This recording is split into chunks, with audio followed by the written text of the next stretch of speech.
Chapter 141. The generals all agreed with Leger's change of plan, and the whole camp quickly began to move. Han Jin pointed out a few more Taurens and evil eyes and carefully interrogated them, hoping to get the information he wanted from the captives. In terms of language, there was no problem. The abyssal race was composed of more than a dozen different races, and their languages were naturally different. In order to organize them all, the first thing to solve was the language problem, because it was too difficult to be proficient in more than a dozen languages. The most convenient way was to set one language as the official language. After careful consideration, the leaders of the abyssal race finally chose the human language. Humans were by no means the most powerful race, but they had a big advantage in terms of numbers. Whether it was the desert, the sea, the mountains, or the underground, human figures could be seen everywhere. Moreover, the leaders of the abyssal race were not willing to stay dormant underground. They wanted to extend their tentacles to the surface. If they could learn the human language, they would not have to worry about communication problems wherever they went. Han Jin would not make common-sense mistakes. First, he interrogated the captives separately, then put their confessions together to analyze which ones were credible and which ones were fabricated. He would reward those who deserved it, punish those who deserved it, and kill those who deserved it. Then, he would interrogate the captives again.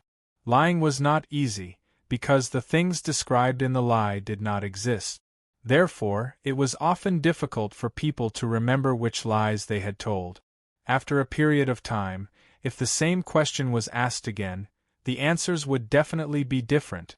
In the end, Han Jin came to the conclusion that there were only two ways to reach Black Raven City.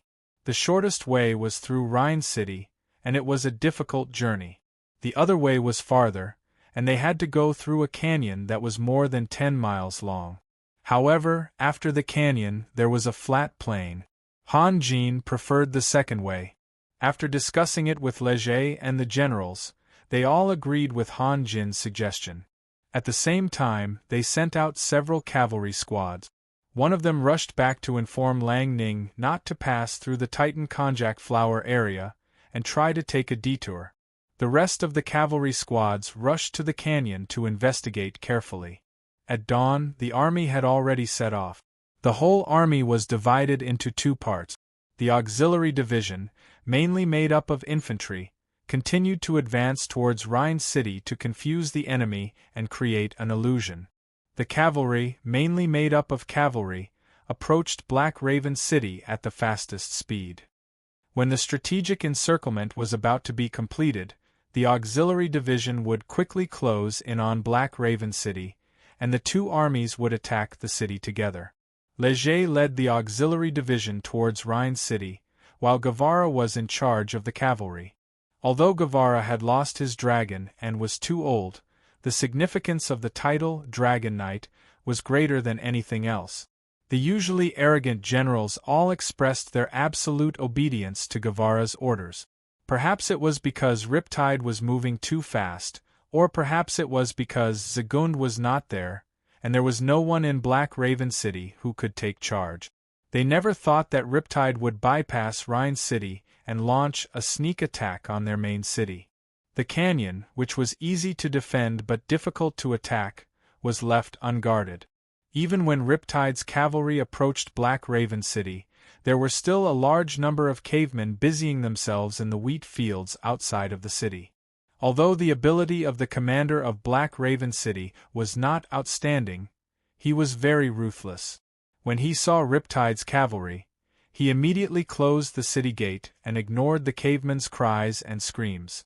Even when he saw that there were only a few cavalry outside the city, he did not show any intention of going out to fight or help the cavemen. With the bloodthirsty nature of the abyssal race, they would not hide like this. In fact, it was not the commander's fault. Zagund had clearly stated in his order that the commander's task was to firmly defend Black Raven City and try his best to stall for time. He was not allowed to go out to fight under any circumstances. Therefore, the commander withdrew all his troops into Black Raven City early. There were only two strategic priorities: to defend Black Raven City and stall for time. There was no need to consider anything else. After noon, a large number of cavalry arrived outside Black Raven City. At dusk, dense infantry phalanxes appeared on the horizon. Soon after, Black Raven City was completely surrounded. Although Han Jin had been following the army with the 4 magic crystal cannons carried by the giant turtle, he was not in a hurry to attack the city. Most of his troops were cavalry, so he could only wait for Leger to arrive with the auxiliary division.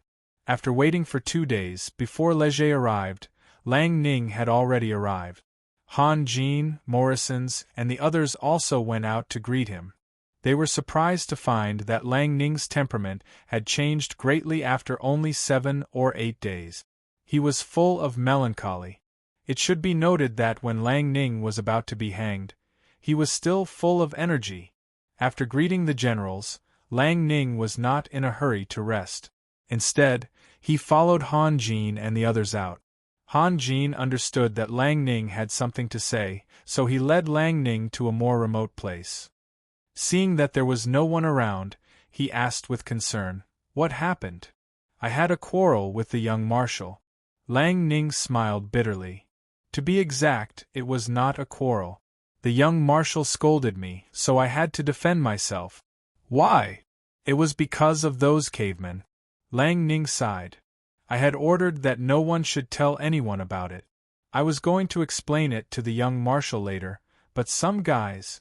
Damn it. This is the first time I've heard you scold someone." Han Jin looked a little helpless. He could not say anything bad about Leger, but he also could not comfort Lang Ning, who had been wronged. "Have you solved the problem in Nuremberg?" "Yes." "How did you solve it?" "It was easy. Zygmunt had not built Nuremberg for long enough for them to dig large underground tunnels. Besides, the water level in Nuremberg was more than 80 meters, and the tunnels dug by the cavemen were not that deep. So I sealed all the wells in the city first, and then set a fire to force the cavemen to hide in the tunnels. At the same time, I sent people to block the Rhine River and divert the water from the Rhine River to Nuremberg. Maybe some cavemen had a way to deal with the water flowing into the tunnels, but they certainly could not find food." Lang Ning paused for a moment. But what? The young marshal said that I was a butcher, and that I would." Lang Ning could not continue. "Raphael, tell me, did I really do something wrong?" "You didn't do anything wrong. Have you forgotten? I had the same opinion as you at that time." "So the young marshal was wrong." "Well, this kind of problem can't be judged simply by right and wrong," Han Jin said vaguely. "Everyone's views on things can't be the same. For example, Leger couldn't accept the cavemen. In fact, Sunier and Morrisons couldn't accept it either. But Mr. Gustav will support us." Lang Ning smiled bitterly and shook his head. In his mind, Leger's support was far from enough to offset Leger's rejection. If he could reach a compromise with Leger and restore their relationship to how it was before, he would rather not have anyone's support. Leger's trust alone was enough. "Has anyone in your cavalry suffered from the curse?" Han Jin changed the topic. "No. When I got your news, I deliberately bypassed the Titan Konjak area." Lang Ning looked a little ashamed. "It's all my fault. I really didn't expect the soldiers to dare to do such a thing. What's so strange about it? Soldiers are also people. Besides, it was the sirens who took the initiative to seduce them. Who could control themselves." Han Jin said with a smile. "To be honest, if I didn't have some scruples, I might have been cursed as well." "Are you sure?" Lang Ning also laughed. "If you say that you would also fool around with the sirens, I definitely won't believe it. If it was Morrison's..." "Ha." Han Jin's expression changed. What Lang Ning said was very possible. For the soldiers, Morrison's was Leger's close comrade. They treated Morrison's with great respect. If Morrison's really wanted to do something, no one would stop him. "What?" Lang Ning noticed the change in Han Jin and was shocked. I don't know. I didn't ask him." "I'm just joking with you. He won't do that." Lang Ning explained with a smile. Let's talk about it later. Han Jin thought for a while. When will Leger's army arrive? They should arrive tomorrow. Tomorrow? Then you separated from Leger yesterday? Yes. Han Jin looked at Lang Ning. He realized that Lang Ning was hiding a lot of things. In fact, Lang Ning's arrival in Black Raven City had no effect on the situation. The key was, what made him unable to overcome the short period of 2 days and had to come here first. Had Leger's attitude towards Lang Ning become so bad? What's wrong? Lang Ning asked curiously. You can't stay with Leger anymore? Lang Ning's face suddenly turned pale. He forced a smile and said, No, I wanted to come here first to observe the situation in Black Raven City. Han Jin fell into deep thought. He felt that Leger's behavior was always full of contradictions. He had seen Leger fight with others. It was no exaggeration to say that he was a ruthless thief. But why did Leger become so weak when it came to this? He was even willing to fall out with his most trusted general? His work experience told him that there was no change in the world without a reason. Every change was traceable. Lang Ning saw that Han Jin was deep in thought, so he didn't disturb Han Jin. Instead, he quietly took a step back. The purpose of his visit to Han Jin was to ask Han Jin for help. Gradually, a person appeared in Han Jin's mind. The Knight of Conrad. When Leger acted in the name of a thief, he only represented himself. Therefore, he did whatever he wanted without any scruples. When he commanded the army, he became Conrad's shadow. From the beginning to the end, he tried his best to act in accordance with the style of the Knight of Conrad.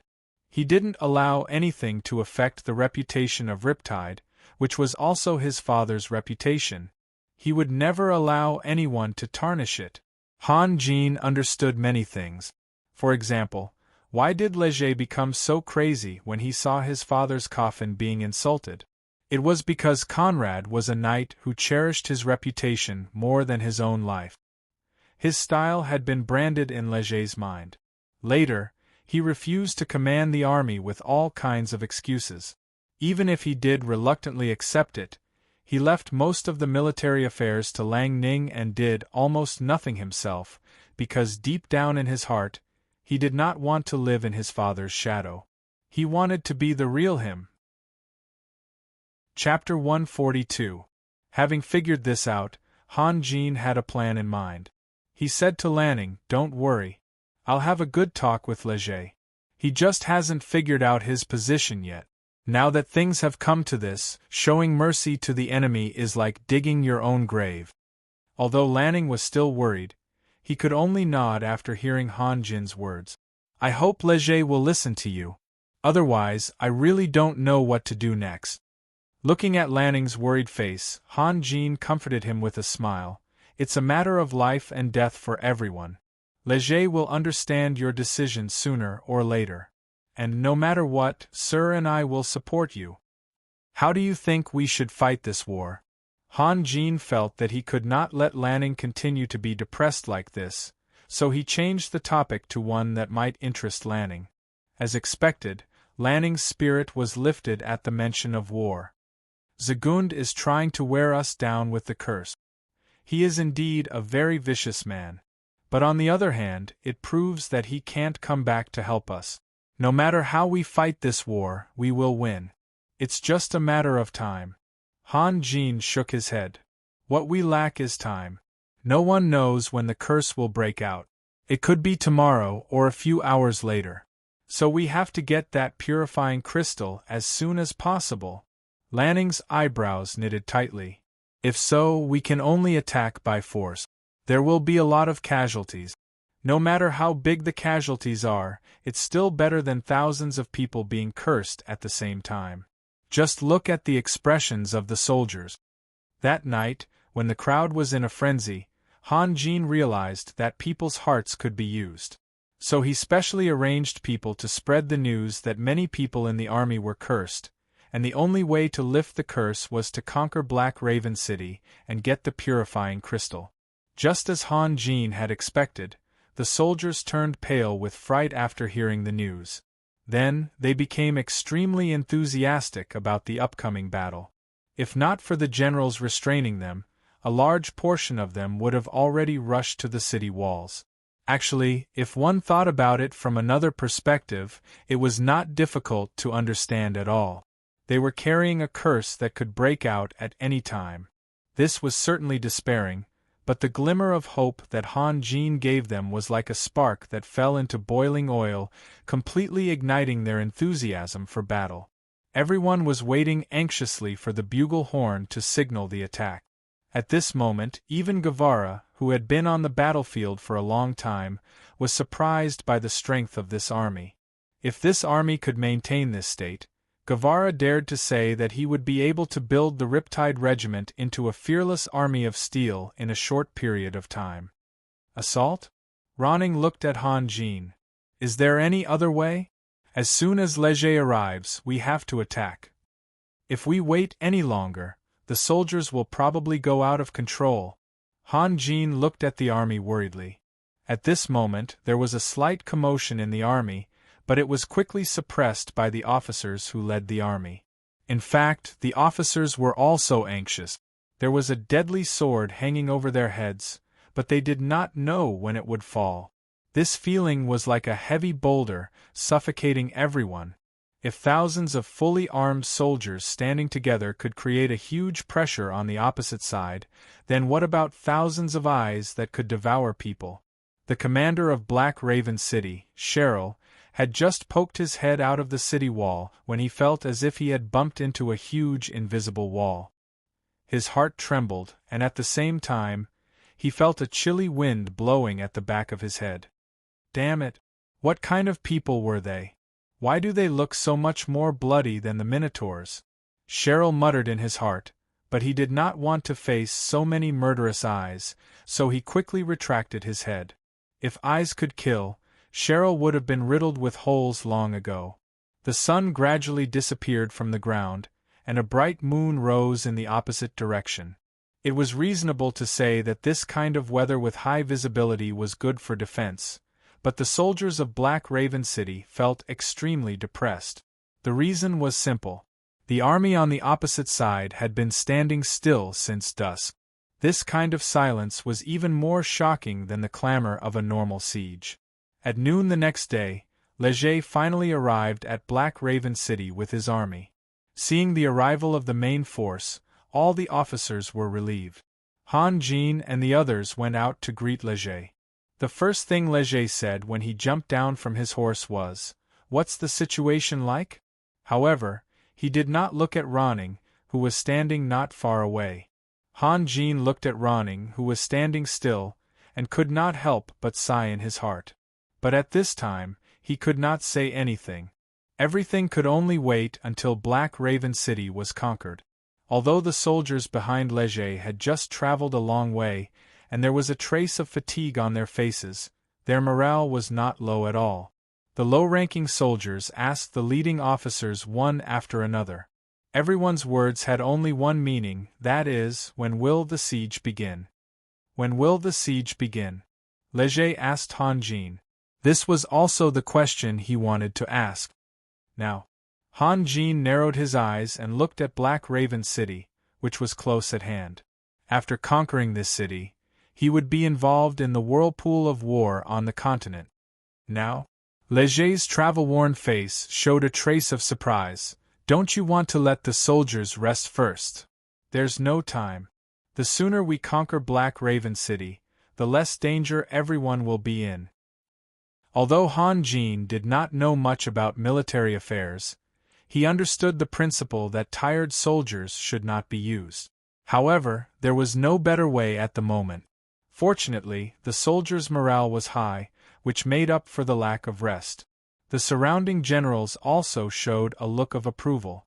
Since Han Jin had found out the cause of the curse, these arrogant generals no longer dared to look down on this young man. Good! Leger no longer hesitated and immediately gave the order to assemble. The generals all returned to their own armies. As the orders were passed down, the tens of thousands of soldiers began to move slowly in an orderly manner. The moment Leger arrived at the city, Cheryl felt that something was wrong. With so many soldiers, it was impossible for him to resist such a large force. Of course, the premise was that the soldiers on the other side had to be prepared to die. Sieging a city wasn't a simple battle of close combat. If the person at the front was brave enough, then he might be able to miraculously survive. However, if the person at the front wasn't strong enough, then there was no hope for him to survive. Cheryl was not a man with an undeserved reputation. After discovering the enemy's reinforcements had arrived, Cheryl made a series of countermeasures. However, just as he calmly gave out orders, he suddenly realized that the enemy below the city had begun to move. Were they crazy? This was Cheryl's first reaction. Then, he became nervous. What were they going to do? Why would they let a group of soldiers who had traveled a long way to get here not rest and directly participate in such a fierce battle? Was the enemy's commander even human? Impossible. Cheryl comforted himself in his heart. Even if they wanted to die, they wouldn't be in such a hurry. The enemy should just be pretending to attack and using pressure to make me submit. Cheryl ordered the herald beside him to transfer the first and second Evil Eyes detachments. Based on his experience, it was impossible for the enemy to attack the city at this time. It was noon now, and the vicious sun was hanging high in the sky. No matter how anxious they would have to wait until the next morning. However, Cheryl still gave such an order just in case. However, within a few minutes, Cheryl saw the enemy pushing out several siege ladders. His heart couldn't help but skip a beat. He thought to himself, are they really going to attack the city? However, at the next moment, Cheryl jumped up from the ground in exasperation and cursed, "This group of lunatics! Don't they know that attacking the city at this time is the most costly?" The reason why Cheryl was so nervous was that the enemy was slowly pushing out 4 magic crystal cannons. If someone were to tell Cheryl not to worry, it would be fine. They were just putting on a show. Cheryl would not hesitate to tear the person who said that to pieces. Even the magic crystal cannons were used. Were they not going to attack the city? Were they going to listen to the sound of the cannons? No matter what he thought, the battle was about to begin. Leger handed over the command to Lang Ning. Now was not the time to be swayed by emotions. 4 white balls of light rose into the air and began the battle. 3 neat infantry phalanxes slowly pressed forward. Lang Ning stood on a temporary platform and quietly observed the reaction of Black Raven City. Boom! Boom! Huge shock waves spread rapidly from the center of Black Raven City. Zagund had spent much more effort in Black Raven City than in Nuremberg. Although this was only a test attack, the magic shield of Black Raven City barely reacted, which was far beyond Lang Ning's expectation. The infantry phalanxes slowly pressed forward. 500 meters, 400 meters. When they were 300 meters away, a dozen rays swept over from the top of the city wall. 2 soldiers in the phalanxes were unfortunately hit in the face and fell to the ground one after another. The other soldiers resisted the attack with their heavy armor and raised their huge shields in front of them.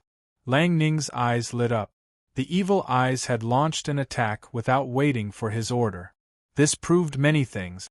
No matter how capable the enemy commander was, he was commanding a third-rate army. In order to protect the underground city, Zagund had taken away almost all the elite soldiers of Black Raven City.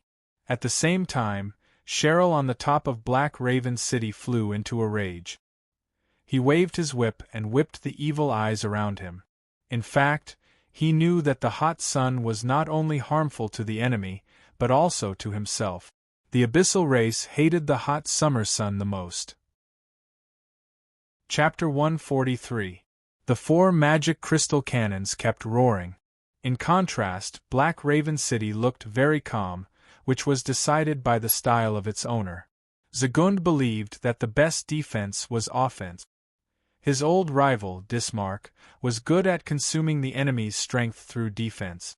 Therefore, Black Raven City didn't even have a single magic crystal cannon, while Bismarck's capital, the Holy Crown City, had more than 50 magic crystal cannons.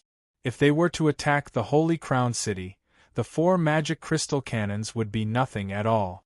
They would be turned into powder in the blink of an eye.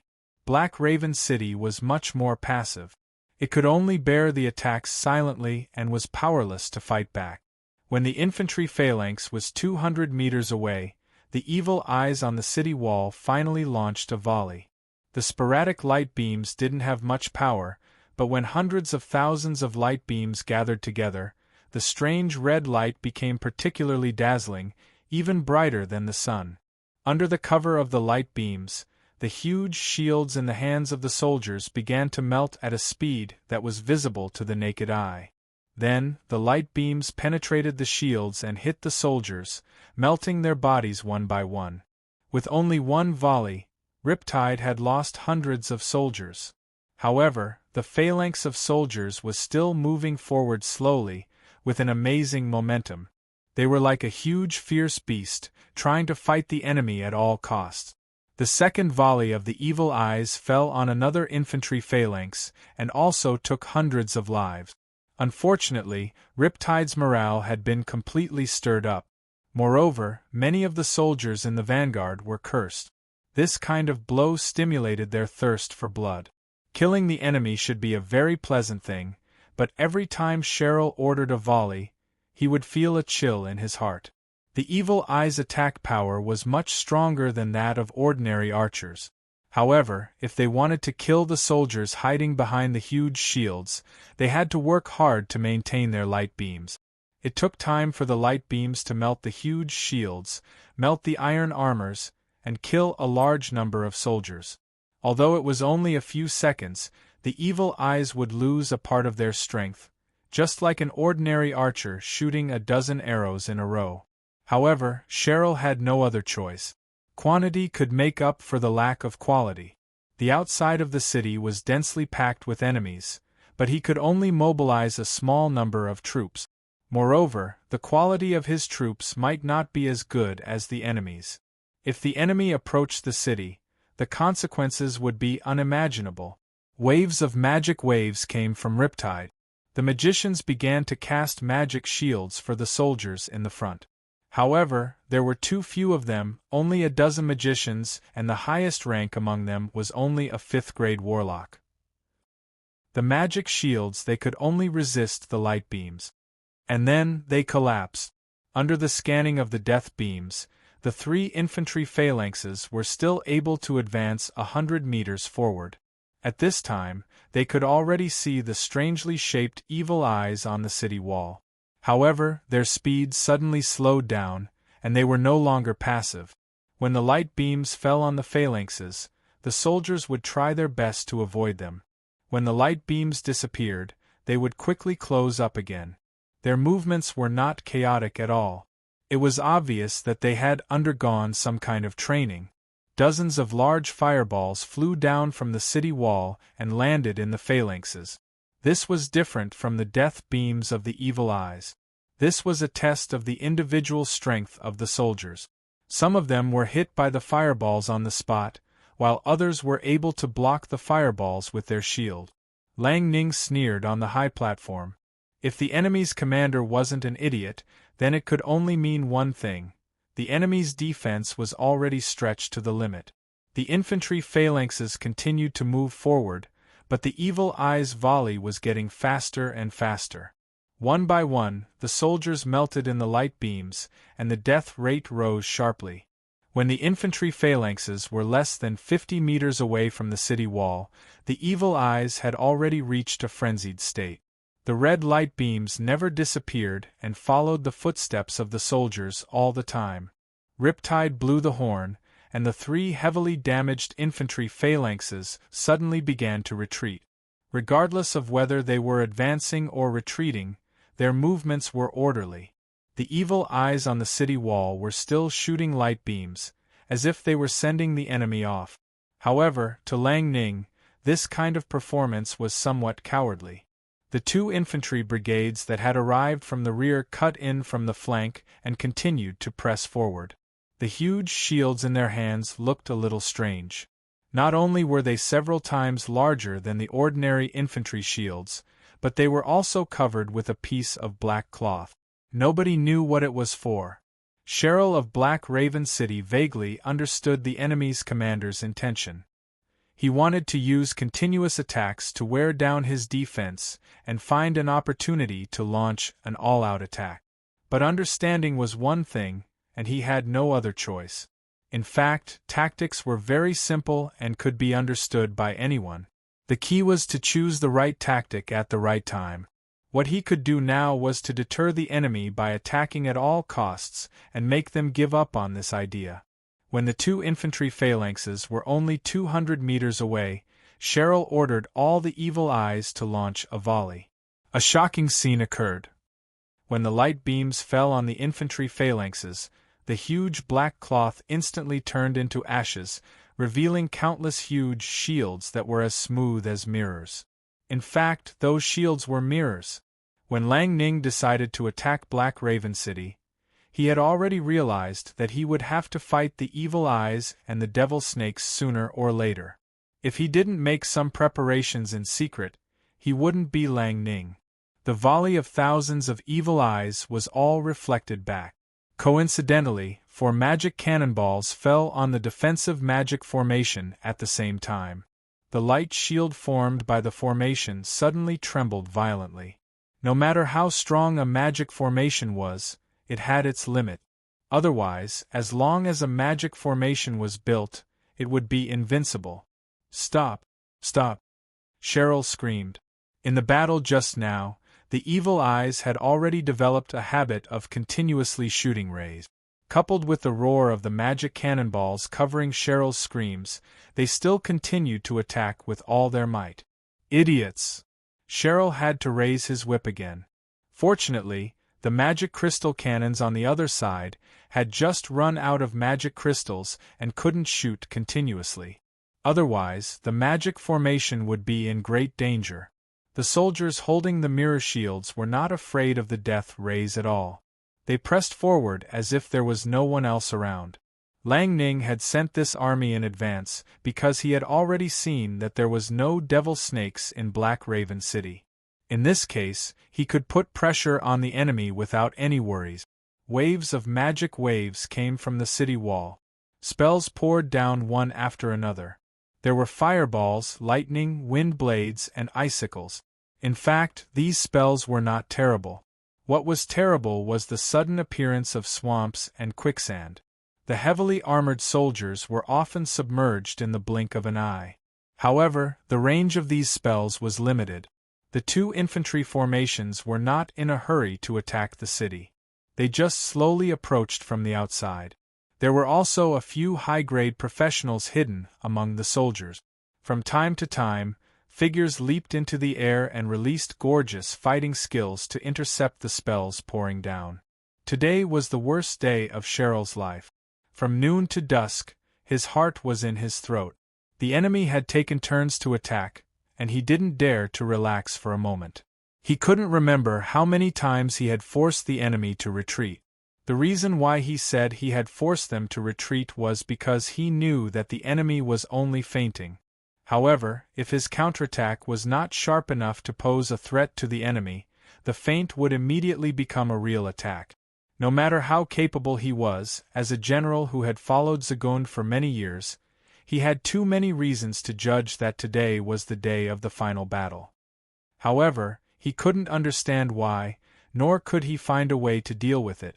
The forces in his hands were too limited. When the sun set below the horizon, Lang Ning sent the Mirror Shield infantrymen, who had rested for 2 hours, to the battlefield again. At the same time, the 4 infantry brigades that had rested for the whole afternoon also launched an attack. The magic crystal cannons that had been firing from time to time suddenly became active. White balls of light exploded one after another on Black Raven City. Seeing this, Cheryl immediately jumped up. He knew that the battle that would decide his life and death had finally broken out. However, when he turned around and looked behind him, he saw that the thousands of evil eyes were already exhausted and couldn't shoot anymore. The Minotaurs were still energetic, but if they lost the city wall, they wouldn't be able to withstand the attack of tens of thousands of people. He had left a reserve team of about 400 evil eyes and more than 100 devil snakes. Could they withstand the attack of the enemy? Cheryl only felt bitterness in his mouth. Closer, closer. Cheryl waited nervously for the enemy to enter the best shooting range. At this moment, the sky suddenly lit up. A soldier in heavy armor with a shield over his head stepped out of the formation. His body was burning with an extremely pure golden light, which was as thick as water and as bright as the morning sun. At this moment, everyone's eyes were attracted to him. The next moment, the soldier sprinted forward at an unimaginable speed, leaving a series of afterimages in the air. Although he looked like a bolt of lightning, he was much faster and more dazzling. It was as if the distance of several hundred meters didn't exist at all. In the blink of an eye, the spear in his hand had already hit the magic shield of Black Raven City. The magic shield, which had remained unscathed after withstanding thousands of bombardments from the magic crystal cannons, began to twist violently, like a bubble struggling in a gale. A supra? Cheryl jumped up and shouted crazily, "Attack! Attack! Kill him!" Rays of light shot down, and the devil snakes desperately pulled their longbows. Large fireballs, lightning, and other magic fell like raindrops. The soldier had become everyone's target. Perhaps it was because of the golden light, but the mirror shield in his hand was surprisingly strong. It wouldn't be strange if it only blocked the light of the evil eyes, but the arrows shot by the devil snakes and the magic released by the magicians were all blocked by the giant shield, which was really shocking. However, their efforts were not in vain. The strong golden light was dimming at a speed visible to the naked eye. Chapter 144. One of the magicians raised his magic wand and chanted a spell, preparing to release a powerful spell. At this point, he could no longer hold back. However, before he could finish his spell, he felt the hair at the back of his head being grabbed by someone. Then, he was slammed into the battlements in front of him. Blood flowed out of his head, and he even heard a shattering sound. After that, he lost consciousness. Han Jin held a war spear and strode towards the next magician. The defensive magic circle of Black Raven City was completely useless against Han Jin.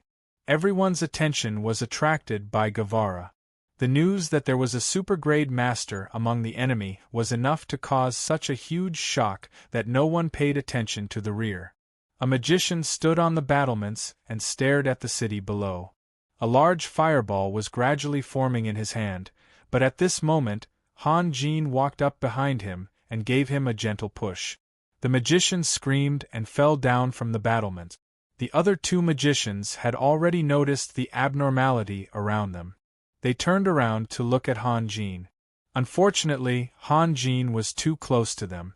The magician standing in front of them did not see Han Jin. He only saw a huge fist.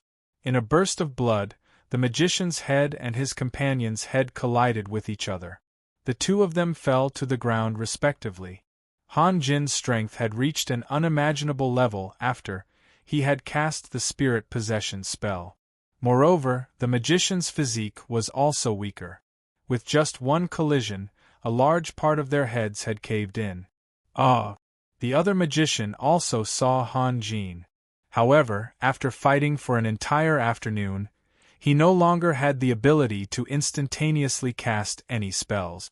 Even if it was just a small fireball, he could only turn around and flee. The war spear in Han Jin's hand had already pierced through the magician's lower back. Then, he pounced like a cat and rushed towards the flag. Although Han Jin had killed 4 magicians in succession, due to the great pressure he had exerted on the defenders, no one had noticed his presence. After spending so much time in the military camp, Han Jin was well aware of the importance of killing a general and capturing a flag. The latter was far more important than the former. If he killed the enemy's general, the soldiers would not necessarily know that their general had been killed. However, if he took away or cut down the enemy's flag, it would often lead to the collapse of the entire army. Perhaps because they thought it was safe here, there was not even a single guard around the flag. A large group of Taurens were all crowded around the battlements, looking down without blinking. With a sweep of his spear, Han Jin broke a subflag. Then, he kicked out and broke another subflag. He stretched out his arm and clamped the general's flag under his ribs. With a twist of his body, the general's flag, which was as thick as the rim of a bowl, was forcibly broken by him. In the next moment, Han Jin had already jumped onto the battlements and threw the general's flag out. From the corner of his eye, Cheryl saw something fluttering down not far away. He took a closer look and realized that it was his general's flag. However, he did not react at all. He was still wondering why his flag had fallen down. The warriors of Riptide cheered. The 6 phalanxes moved together and closed in on the city walls. Han Jin leaped into the air and dove straight into the group of beholders. Although his speed was not as fast as Han Jin, who was sprinting at full speed, to the beholders, Han Jin's speed was enough to cause a devastating disaster.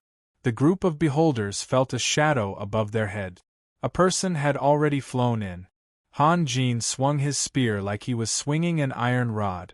It looked like he did not have any technique, but he had both strength and speed.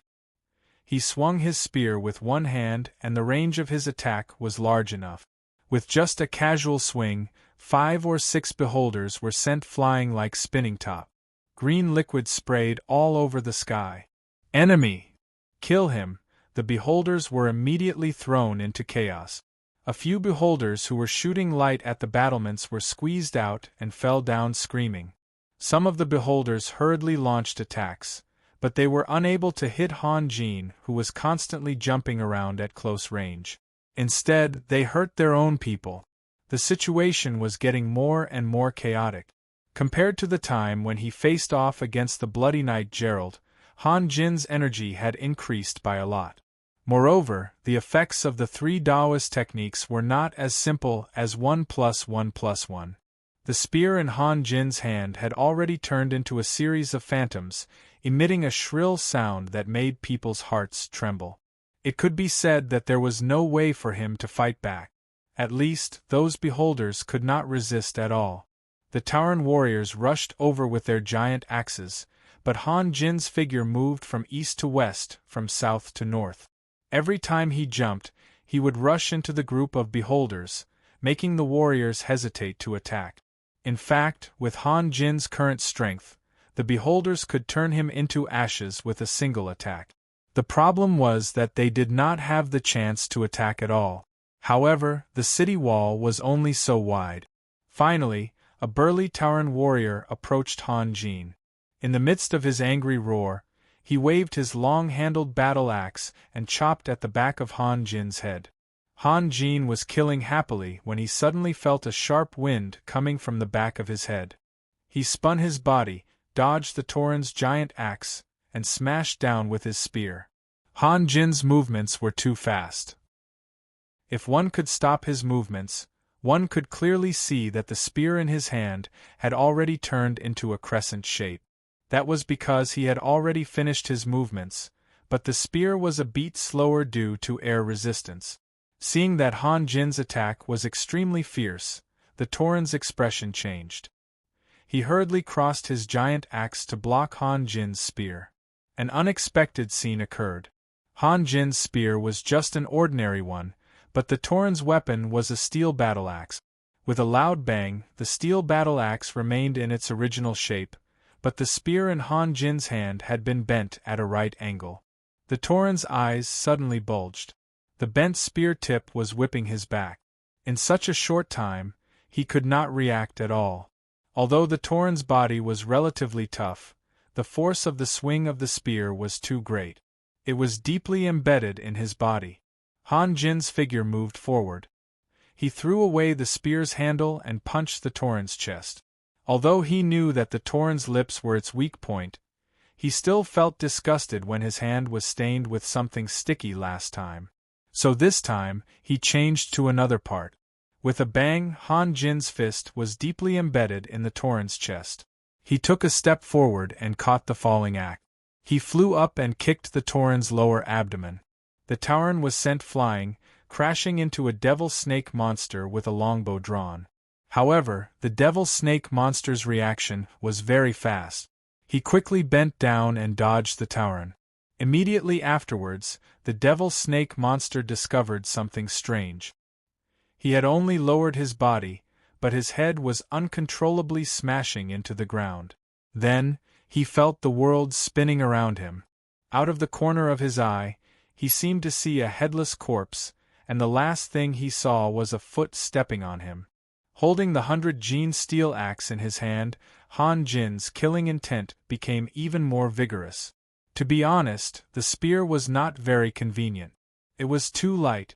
Unable to fully release his strength, this steel axe was very suitable for him. Kill! Han Jin roared and charged into the enemy's formation again. No one could stop Han Jin's terrifying strength, nor could they stop the sweeping of his steel axe. The evil eyes and devil snakes were all turned into pieces of paper in front of him, or even broken pieces of paper with a slight touch. The Tauren warrior's eyes were filled with fear. The Tauren warrior who was killed was their captain. They were bloodthirsty and did not fear death.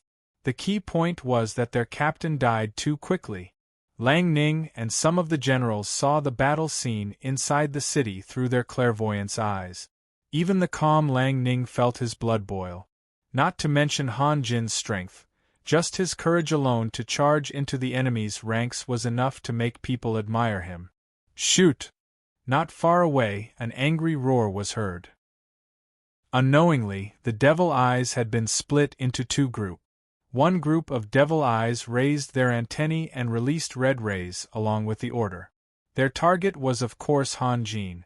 Clearly, the commander had decided to get rid of this disaster at all costs. Han Jin's figure shrank into the ground at an extremely fast speed and soon disappeared. The rays of light shot out by the evil eyes didn't even touch Han Jin's shadow. They only burned a dozen of their companions into ashes. Cheryl felt his vision turn black. He could not believe his eyes. What kind of magic was that? Kill! Han Jin's figure suddenly appeared in the middle of the group of devil eyes shooting rays. With a sweep of his axe, 3 devil eyes were cut in half. The devil eyes on the opposite side were already confused by Han Jin's attacks, and were also attacked by their companions. Their minds were on the verge of collapse. Suddenly, Han Jin appeared on the other side, and they immediately raised their antennae. At this moment, Cheryl, who was also confused, gave another order: "Kill him! Kill that bastard!" The moment the red rays shot out, Han Jin's figure disappeared again, and then appeared on the other side. He waved his axe, which was filled with the aura of death, and cut down 7 or 8 devil eyes in succession. Devil eyes were monsters that were only suitable for attacking from afar. Their duck egg-shaped bodies could not be used in close combat. Although they had a dozen antennae, they could only be used to support their bodies. It was laughable to think that they could use their antennae to attack others. If the army of devil eyes were to be attacked by the warriors, it would undoubtedly be a devastating disaster. Cheryl also knew this, but he did not expect the enemy to sneak into the city silently. It was too late to change the formation now. On the other side, the devil eyes on the other side were in a panic. This time, dozens of devil eyes had been killed by their companions. When they saw Han Jin appear on the opposite side, they instinctively raised their antennae and launched an attack. Something irreversible had happened. The devil eyes on the other side were already terrified of Han Jin, and now they were attacked by their companions. One of the devil eyes was on the verge of madness. He raised his antennae and used rays to attack his companions. More and more devil eyes followed suit, and more devil eyes joined in the counterattack. When the other devil eye saw its companion attacking it for no reason, it was furious. It did not care whether Han Jin had disappeared or not, and attacked even more fiercely. The defensive shield of Black Raven City was under attack, and the devil eyes on the city wall began to kill each other. What was even more incredible was that several rays hit Cheryl not far away. Cheryl stretched out his trembling hand and pointed at the devil eyes, but he could not even say a word. His body slumped to the ground. Although the injury was not fatal, it was far beyond what he could bear. Chapter 146. With a loud bang, the magic shield of Black Raven City finally gave in and disappeared without a trace. Riptide's 6 infantry phalanxes roared and rushed forward, followed by the rest of the army. However, the siege weapons they pushed up were all useless. Guevara, who was in the lead, had already turned into a golden stream of light and crashed heavily into the city gate. With just one hit, the city gate was shattered into pieces. More than half of the sandbags that were piled up inside the city gate were blown away. In this kind of city defense battle, the magic shield was the most important thing for both sides to attack and protect. If the magic shield disappeared, the city wall would not be able to withstand the attacks of magic crystal cannons and magicians, unless the city wall was made of adamantine made by alchemists. When the soldiers in the city saw that the magic shield was destroyed, they were scared out of their wits. They quickly retreated from the city wall and fled for their lives. A group of Taurens had just turned the corner when Han Jin suddenly rushed out from the side and swung his giant axe at a Tauren. The Tauren did not see Han Jin clearly and instinctively raised his battle axe to block the attack. With a loud bang, he blocked Han Jin's giant axe, but he could not withstand the power of Han Jin's attack. He took a few steps back and fell on his back. Han Jin took a step forward and swung his giant axe down with unstoppable force. The Tauren screamed and stopped moving. He did not even see his opponent clearly until he died. Han Jin rushed to another Tauren. As soon as he swung his axe, a thick blood light appeared in the air. It was the blood of the previous Tauren. Among these Taurens, some had just retreated from the city wall. Han Jin's face was deeply imprinted in their hearts. They screamed and turned around to escape. Some of the other Minotaurs didn't recognize Han Jin and were eager to escape. They swarmed toward him, especially the Minotaur who was attacked by Han Jin. He didn't even care about the giant axe that was flying toward him, and instead swung his axe toward Han Jin's waist. It was a lose-lose fight. Han Jin tightened his arms and retracted his axe. The giant axe landed on the axe head of the Minotaur. After a loud noise, the Minotaur's arms became sore and numb, and he couldn't hold the axe anymore. Coincidentally, the axe fell on his feet, and the Minotaur couldn't help but let out a miserable cry. Han Jin's giant axe struck down again, and the Minotaur couldn't resist it anymore. He could only watch the giant axe fall on his body. With a ping, blood spurted out from the back of the Minotaur, and a huge axe had pierced through his body. The few Minotaurs who had rushed forward to support him were covered in blood, and their faces were bright red, to the point where they could not see clearly. Han Jin raised his foot and kicked the Tauren's corpse away. He swung his axe and chopped a Tauren who was rubbing his eyes. Half of his head flew into the sky with a trail of blood. On the body that was obviously shorter, a row of white teeth was particularly eye-catching. The spirit possession technique had a strong hypnotic effect. Although Han Jin could retain his rationality, his heart had become incomparably cold. The splashes of blood and the mutilated corpses could not arouse his sympathy. Han Jin's figure was constantly moving at high speed. The giant axe in his hand let out a sharp whistle as it chopped towards the head of a Tauren. The Tauren's heart turned cold. He blocked the attack randomly and retreated to the side. However, he was too slow. Or rather, Han Jin's speed was too fast. The giant axe whistled down and landed on the Tauren's shoulder. The Tauren stared blankly at his fallen arm. At this moment, he did not even have the time to feel the pain. Han Jin crossed his arms and the giant axe swept out like lightning. The Tauren's waist, which was as thick as a bucket, was actually cut in half. However, he could not die quickly. The half of his body that was desperately wriggling, struggling, and screaming gave people a strong visual impact. The remaining Taurens lost their will to fight. Like their companions, they turned around and fled. Han Jin rushed forward and kicked the back of a Tauren's head. The Tauren staggered a few steps forward and involuntarily fell to the ground.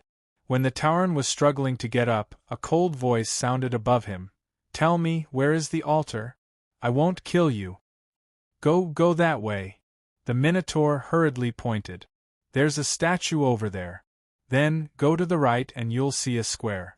The altar is under the square. Are you looking for Mr. Prater?" Han Jin was a man of his words. He ignored the Tauren and walked straight in the direction the Tauren had pointed out. The streets were in chaos. From time to time, soldiers of Black Raven City would rush out in a panic. However, when they saw Han Jin covered in blood and the giant axe that reeked of blood, they would run back in a panic. None of them dared to provoke Han Jin. In order to defend the underground city, Zagund had transferred all the elite troops away. These second- and third-rate soldiers could fight a favorable battle, but now that the city had fallen, they did not have the courage to die together with the enemy. Seeing the statue the Tauren had mentioned, Han Jin turned around and walked to the right. Suddenly, he saw a group of Taurens rushing towards him. In his impression, Taurens were at most wearing soft armor because of their strong bodies. However, this group of Taurens in front of him was wearing heavy armor. They were much stronger than human soldiers, and the weight of their heavy armor was far beyond the limits of ordinary human soldiers. When they ran, they were like a group of human-shaped tanks. Human! The leader of the Tauren saw Han Jin at the same time and roared, "Kill him!" A giant axe came down like a flash of lightning. However, it was not the Tauren's axe, but Han Jin's attack. This was a very despicable act of stealing the show. The Tauren's expression was obviously startled. According to his habit, after shouting, the human opposite him would immediately turn around and run away. Then, he would lead his men to chase after him. He really could not understand how things had turned out this way. However, Han Jin's axe had already arrived. The Tauren had no choice but to block Han Jin's attack with his own giant axe. If someone had been observing Han Jin's battle from the beginning to the end, they would have noticed something very strange. The Tauren, who was known for their ferocity, would always subconsciously choose to block Han Jin's attack. There was no other reason than that Han Jin's speed was too fast, and his strength was too fierce. With a loud bang, a ball of flame bloomed between the two axes. The Minotaur's legs went soft, and his ashen face suddenly turned pale. Meanwhile, the axes in Han Jin's hands were thrown into the air, and even his body was thrown into the air.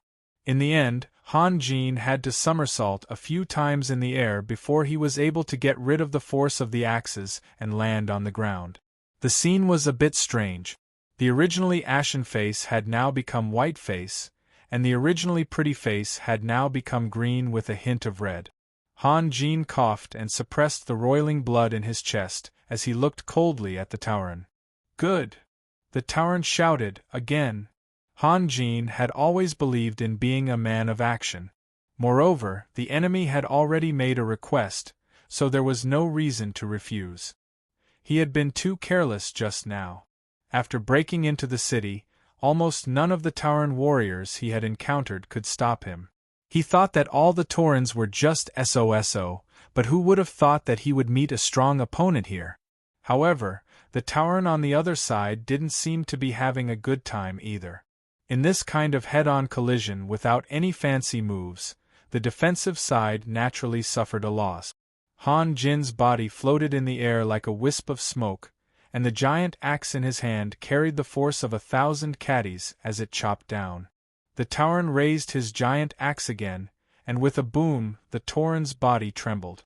Han Jin took a few steps back and barely managed to stabilize himself. The other Taurens couldn't help but cover their ears. They never thought that just the collision of weapons could make such a loud sound. It was as if their ears were being pierced by needles. However, Han Jin's recovery speed was very fast. After all, he had hundreds of armor of energy as backup, while the Tauren was only relying on his own physical strength. "Kill!" Han Jin let out a roar. He took a few steps forward and the giant axe in his hand chopped down again. The Tauren once again blocked Han Jin's attack. His body was as steady as Mount Tai, while Han Jin retreated 7 or 8 meters. Again, the Tauren shouted. Han Jin sneered. He retreated so far not only to reduce the force, but also to have enough distance to attack. Han Jin took a deep breath. His body seemed to have expanded out of thin air, and the front of his clothes became tight.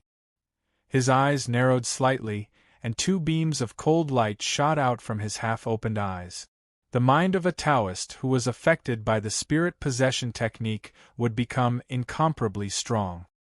He believed, and had to believe, that he had invincible strength. If he doubted himself, then the spirit possession technique would lose its effect. In the next moment, Han Jin's body floated forward silently, and the giant axe in his hand also fell silently. It seemed to have no power at all, but the Tauren's face changed greatly. He then raised his giant axe with a roar. No matter how intelligent the other Taurens were, this Tauren was more or less laughable. He only knew how to block and completely forgot to counterattack. However, he really couldn't accept that a human was stronger than him without releasing his Do Chi. This was absolutely impossible. With another bang, an even bigger ball of fire appeared, and countless sparks sputtered wildly. This time, Han Jin retreated more than 10 steps. There was a fist-sized gap on the blade of the giant axe, and the Tauren's body only trembled a few times like a sieve. In the end, he stood there steadily. However, the stone slabs under his feet had been shattered, and half of his feet had sunk into the ground. Han Jin let out a hoarse roar and raised his giant axe again. The Tauren's eyes suddenly showed fear. He turned around abruptly and ran back. What was surprising was that his arms were still in the air, and he was still holding his battle axe in his hand. However, running in this position was extremely disadvantageous for his body's balance. As a result, he ran unsteadily and bashfully, like a little girl running away with her small feet. If he really can't stand it, he can sleep for a while and then sleep for a while. Now that he's about to collapse, that's all. Chapter 147. But the speed of the Minotaur's escape was far slower than Han Jin's pursuit. With just a step, Han Jin caught up from behind. The giant axe in his hand drew a shadow in the air, and with a shrill whistling sound, it slashed diagonally towards the back of the Minotaur's head. Hearing the strange sound behind him, the Minotaur subconsciously turned his head while running. As a result, he only saw a huge axe blade. He was shocked and wanted to raise his axe to block, but the joints on his arm had been shocked stiff by Han Jin's strength. He simply couldn't make any movement. The next moment, Han Jin's giant axe chopped into his body, splitting him in 2 from head to shoulder. At this time, the surrounding Minotaur reacted. But to Han Jin's surprise, after their leader died, they didn't scatter in all directions. Instead, they roared with blood-red eyes and rushed towards Han Jin. Looking at the Minotaur swarming towards him, Han Jin smiled bitterly. His strength was still not strong enough. He had already used up a lot of strength to get rid of the Minotaur warrior just now. His whole body was aching, and his chest and abdomen were also surging with blood. If there were a few more attacks, perhaps the one who would be running away would be Han Jin. 2 axes crisscrossed and slashed towards Han Jin. Han Jin held the giant axe in his right hand and took a step back. His left hand flicked like a butterfly, and 2 fire charms shot out at an extremely fast speed, smashing into the faces of the 2 Minotaur. The distance was too close, and the 2 Minotaur simply didn't have time to react. Moreover, they thought that Han Jin was just a warrior. They never thought that Han Jin could release magic. When they saw the flames, it was too late. Boom! Boom! 2 loud sounds were heard, and the 2 Minotaur were wrapped in raging flames and flew out. They fell to the ground and didn't move. The flames were still burning, and the air was filled with a thick smell of barbecued meat. Anyone with a discerning eye could see that it was definitely not a big fireball. A big fireball would quickly extinguish after the explosion, but the minotaurs could not see it. They were only stunned for a moment before they swarmed forward again. Han Jin's right hand waved the giant axe like a windmill. Although he had already consumed a lot of his physical strength, it was still not a problem for him to wield the giant axe that weighed more than 50 kilograms. His left hand would release a fire talisman from time to time. In any case, he no longer needed these low-level talismans, so he could just dump them all at once. The more the Taurens fought, the more frightened they became. To be honest, they were not afraid of the giant axe in Han Jin's hand, but the big fireball that could be released without chanting scared them from the bottom of their hearts.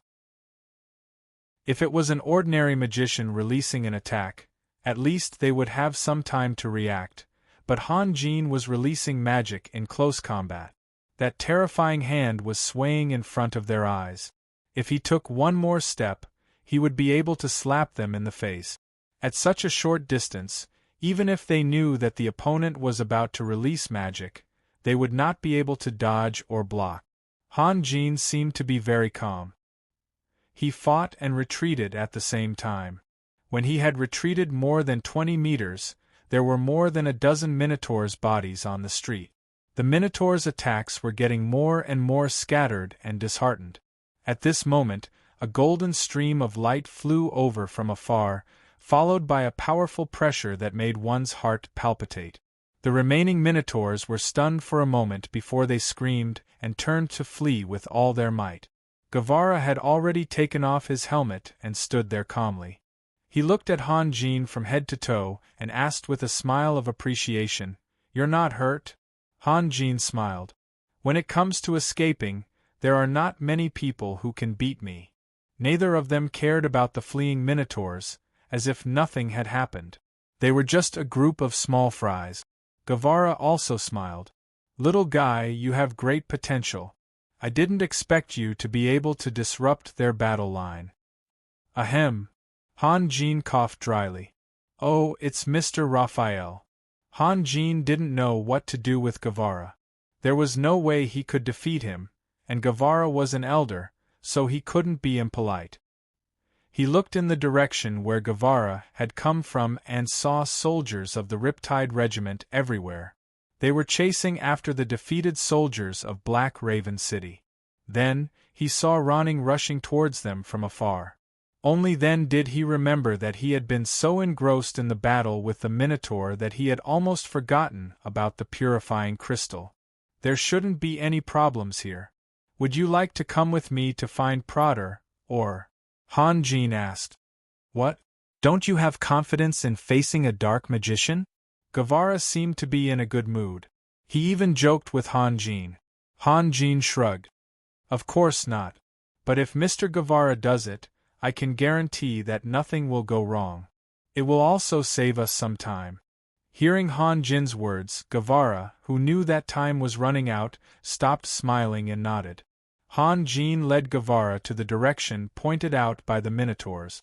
Along the way, they encountered several groups of defenders who resisted, but they were not in the mood to fight with the enemies. Of course, the enemies were not in the mood to fight with them either. Soon, Han Jin and Guevara arrived at the square in the center of the city. A few Minotaurs ran over from the other side in a panic.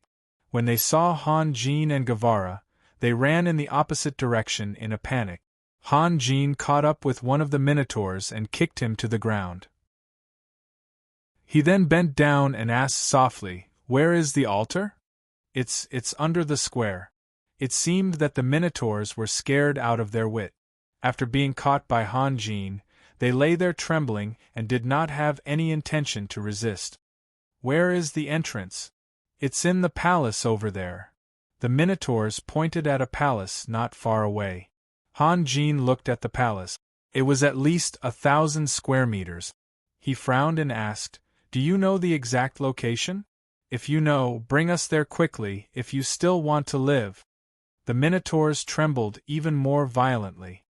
My lord, I have never been to the altar. I really don't know. There seems to be an entrance over there, but it should be sealed. Bring us there." Han Jin grabbed the Minotaur's back and lifted them up. On the other side of the square, there was indeed a staircase that extended downwards. After walking for more than 10 meters, there was a tight door in front of them. Han Jin pushed the door with his hand. The door was made of metal and was very heavy. It seemed that there was something stuck inside and could not be pushed open.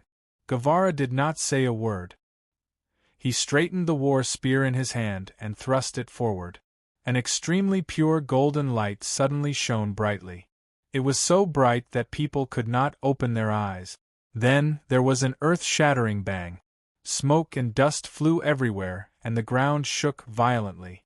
The rocks and dust above their heads fell like hail. Han Jin could not help but use both of his arms to protect his head. After a moment, everything returned to normal. Guevara was still as calm as ever, but the war spear in his hand was twisted beyond recognition. Han Jin had almost turned into a native. His body was covered in a thick layer of dust, and even his hair had changed color. He was flustered and flustered. He had no choice. He did not have any combat energy to protect himself, and he could not use Earthmeld for such a trivial matter. He did not have the right to be extravagant, so he could only look at Guevara with resentment in his eyes. With a creak, Han Jin turned around and found that the Minotaur had fainted from the shock of Guevara's thunderous attack. The two iron doors that were tightly shut had been blown open. Half of the door was still intact, while the other half was leaning against the wall at a slanted angle. "Let's go." Guevara threw the war spear that had been deformed by the huge force to the side and took the lead to walk down. Han Jin followed closely behind. Seeing that Guevara had no weapon in his hand, Han Jin took 2 steps forward and handed over the giant axe in his hand. "Sir, use this." Guevara glanced at Han Jin as he walked, but he did not take the axe. He smiled and said, "Why? Do you think I'm old? It's just a little mage. Don't be so nervous." "Of course not. I just think that it would be more convenient to have a weapon," Han Jin explained. "Here in Zagund, there are only a few people who have the ability to force me to use a weapon," Guevara said proudly. "As for that dark mage, he is not qualified yet." Seeing that Guevara was so confident, Han Jin felt that it was inappropriate to say anything more, so he followed beside Guevara. The underground palace was very large, but it was different from the labyrinthine ones that Han Jin had seen before. A wide main road ran across the entire palace. Han Jin randomly caught an evil eye and asked for directions. As long as they followed the main road, they would reach the altar. In the depths of the palace, Prater sat calmly on the high altar. On the altar in front of him was a huge crystal. In fact, there were only a few people left in the underground palace, but Prater did not leave. It was not because he missed this place, but because he clearly knew that even if he escaped to the surface, he would not be able to escape from Black Raven City. Most importantly, to remove the curse, he had to use the purifying crystal. For ordinary people, it was impossible for them to even hear about this kind of crystal, let alone use it. Therefore, Prater believed that as long as those people did not know how to use the purifying crystal, they would not hurt him, and he would have a chance to survive. Finally, Han Jin and Guevara saw the altar at the end of the road. At the same time, Prater also saw them. Although there were only 2 people in front of him, Prater had already felt the enormous pressure from Guevara from afar. However, he still sat there calmly.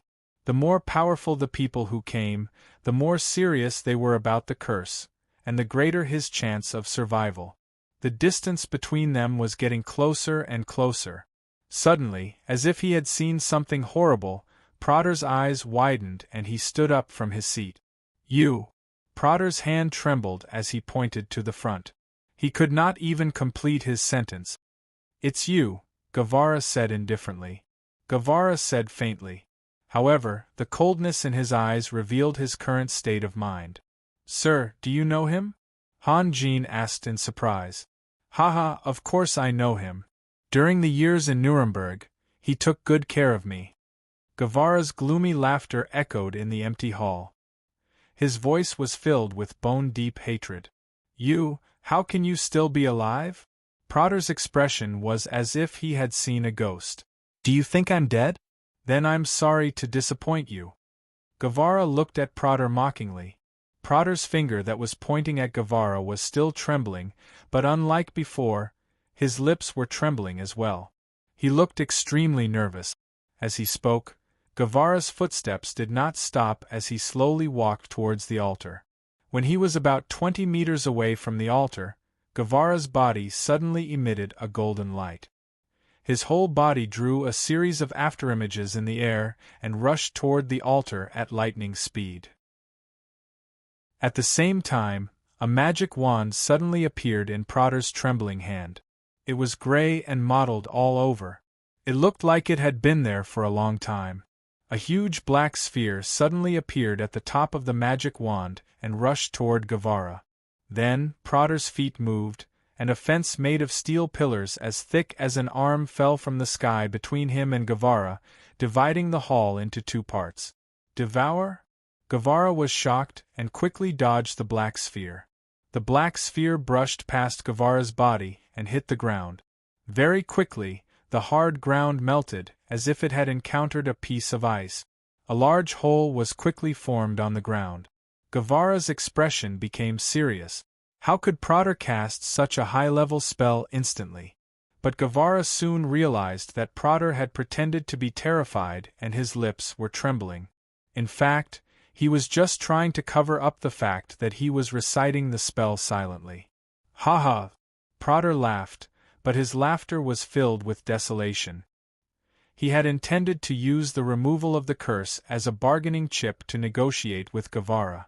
At the very least, he wanted to save his own life. However, Guevara was the one who came. Prater's heart sank. He wanted Guevara to forget the past and the hatred between them, but that was just a fantasy. Guevara, it was Zagund who asked me to do this. You can't blame me, Prater said in a helpless tone.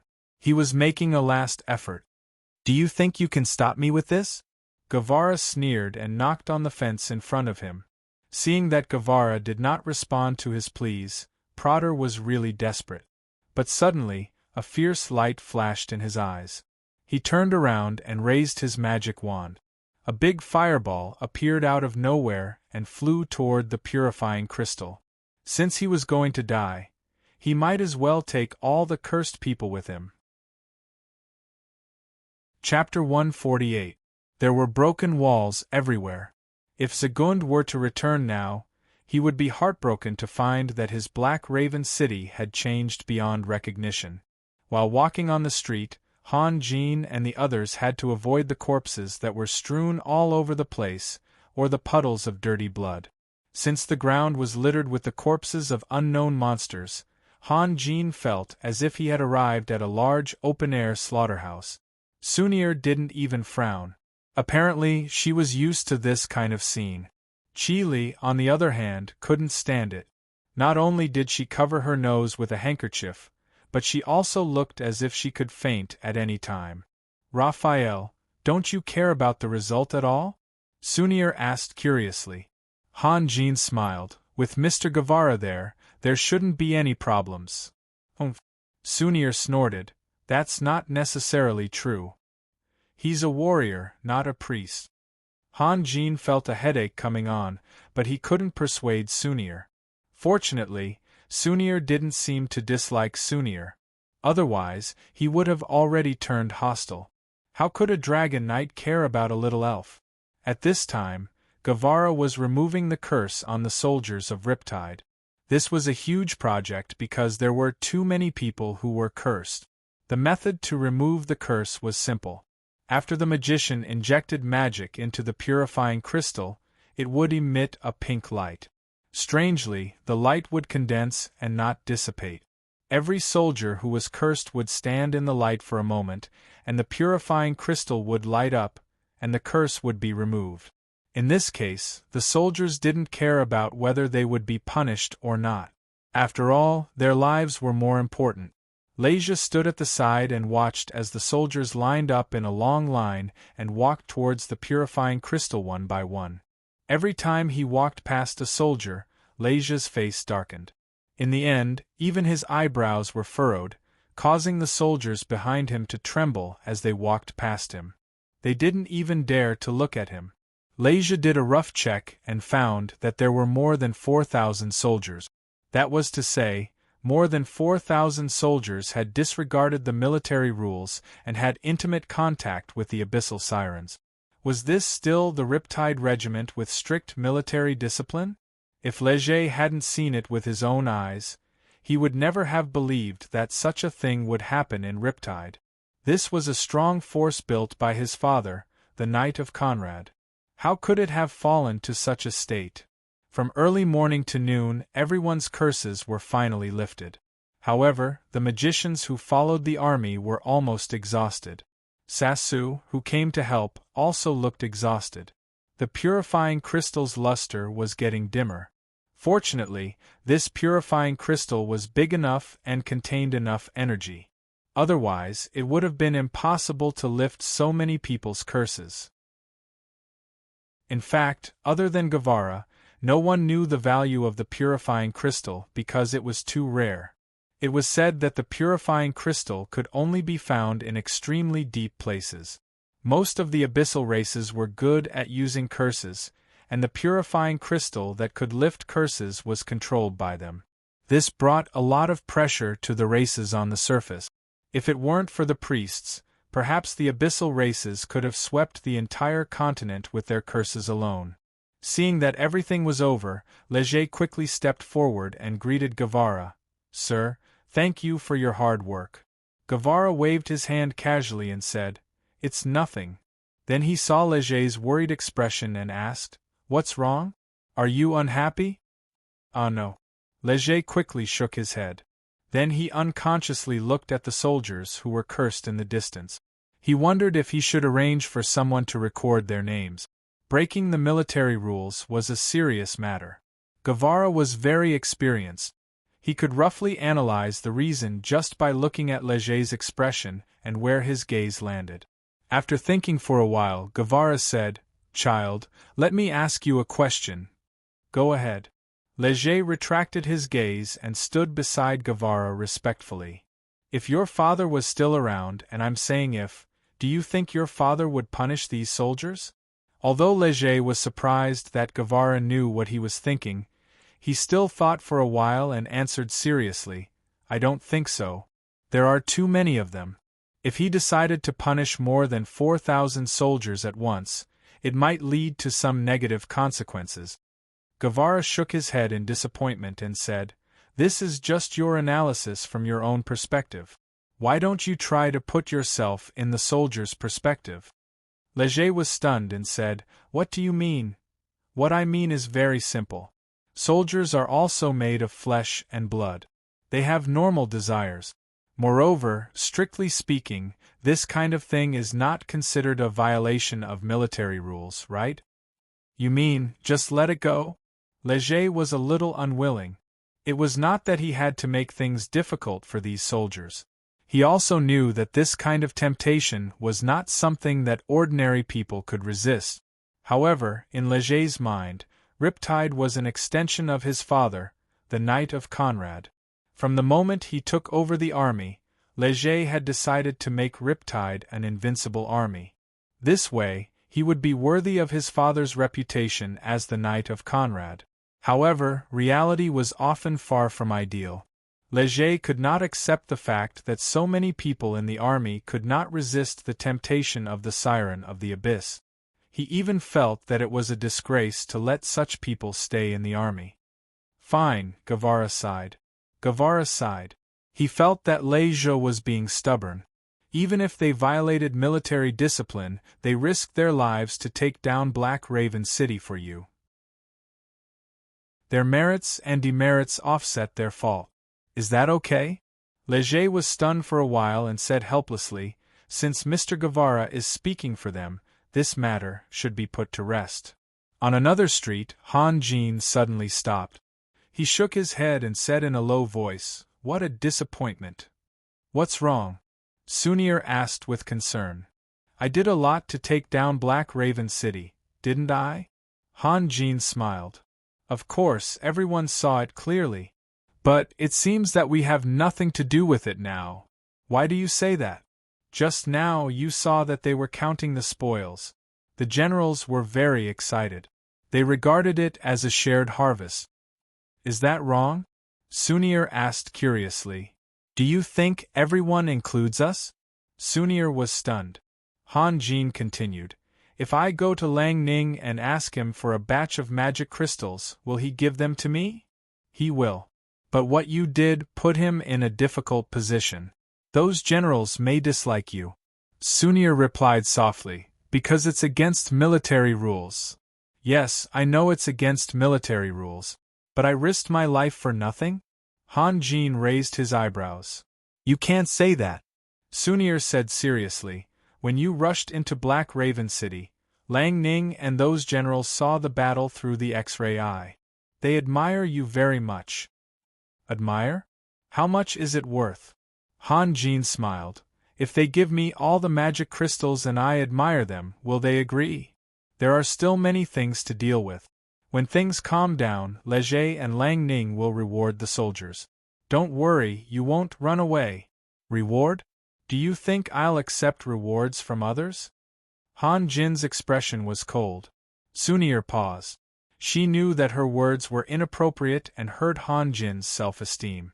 But in a moment of desperation, she didn't know how to salvage the situation. Are you serious? Leger and Lang Ning will be so stingy? Morrison's, who had been listening for a long time, finally couldn't help but shout. He helped Sunir out of the situation. Raphael, you don't have to do anything. I'll talk to them. Come back. Han Jin smiled helplessly. Don't mess around. Otherwise, they'll think that I'm only worth a few magic crystals. Han Jin had to admit that being a soldier was a special profession. In the eyes of the generals, he, Sunir, and Morrison's were only friends. They were only friends and not brothers who would go through life and death together. Of course, from Leger and Lang Ning's point of view, they would hope that their subordinates would stick together. But to Han Jin, he felt like an outsider. This was why he left the central square. It was too boring. The generals and soldiers came and went. If they had something to ask, they would go to Leger and Lang Ning. If they had something to discuss, they would go to their colleagues. If they had something to do, they would go to their subordinate. No matter what they did, they had nothing to do with Han Jin. Moreover, this was normal. Han Jin didn't have a military position, so they didn't need to communicate with Han Jin. But what Han Jin hated the most was the feeling of being isolated, especially in this strange world. He needed friends more than ever. Besides, he had just risked his life to attack the defense line of Black Raven City, but now he was forgotten in the blink of an eye, which made him very uncomfortable, even though the generals didn't mean it. Raphael, why do you always mention magic crystals now? Sunir lowered her voice and asked, Are they running out? Yes, I told you last time. Last time? How come I don't remember? Sunir was stunned. Isn't that too fast? I remember that we bought hundreds of magic crystals in isolated Cliff City. Now I use more than a dozen magic crystals every day. That's not enough, Han Jin said. Have you forgotten what I told you last time in Nuremberg? Nuremberg? That time when I went to see you last night. That time when you spent the night together? Morrison's interrupted. At that time, I made a bet with Get out! Han Jin and Sunir shouted at the same time. I recommend Great Master Sanjia's new book, First Grade Official. Great Master Sanjia is a man of few words. Just look at the cover of his works and you'll know that. He's about the same as me and we both love history. Recently, Great Master Sanjia has been enlightened and understands that he shouldn't let his emotions get too heavy when writing. Chapter 149. That's the situation. Everyone, please give me your suggestions. Han Jin ended his speech. When he first embarked on the path of cultivation, He was very anxious. He hated himself for not having enough ability. The things his master gave him were right in front of him, but he was unable to absorb more energy. But after a few years, he began to worry about the lack of heavenly materials and earthly treasures. His ability finally came up, but he couldn't find any treasures that could provide him with energy. It was the same now. In the beginning, a low-level magic crystal that was used as a decoration was enough to kill him. After more than a year of hard work, his total energy had reached hundreds of units, which was close to the level of Morrison's. He could absorb more than 10 third-level magic crystals every day. However, the consumption of magic crystals was too fast, which brought him a lot of pressure and worry. The same experience gave him a very complicated feeling. As for the 5th level and higher level magic crystals, he still couldn't absorb them and could only use them as decorations. Sasu hesitated for a moment and whispered, "Well, the magic crystals are almost used up? Raphael, what have you done? It's almost 800 or 900 magic crystals. Even if you eat magic crystals, it can't be used up so fast, right?" Sasua's words hit Han Jin's sore spot. Sunir glanced at Han Jin and hurriedly changed the topic. "Isn't it to make substitute puppets for you? Forget it, let's not talk about this. Let's think about what we should do. Riptide has seized a lot of things. I'll go talk to Leger. It shouldn't be a problem to share some of the magic crystals with us," Sasu said. "This is not a long-term solution. If he gives us the magic crystals this time, what about the next time?" Sunir shook her head. "Then I have no idea, unless we go to isolated Cliff City and work as mercenaries for a while." "I agree," Morrison suddenly said. "It's too boring to stay here. Let's go to isolated Cliff City." "Don't forget, the people of isolated Cliff City are already hostile to us. Did you forget last time?" Han Jin said. "He's not hostile to us. He's after Chi. Morgan and Company's legacy is very attractive to many people," Sasu said, "but this time we're not taking Chi with us. What can he do?" "Why can't I follow?" Chi, who had been sitting there quietly, suddenly raised her head. "Chi, you must stay in Black Raven City and find a way to rebuild the business group," Sasu said slowly. "I don't believe that all the people in Morgan and Company are ungrateful traitors. Perhaps some people are drifting around. Perhaps some people could only stay in the business group and wait for an opportunity. As long as you promote the brand of Morgan Business Group, many people will seek refuge with you. After all, you are the rightful heir of Morgan Business Group. Besides, Leger, Lang Ning, and Mr. Guevara will all support you. Big business groups like Morgan and Company have contributed a lot to the prosperity of Holy Crown City. Without the support of big business groups, Black Raven City will always be a second-class city."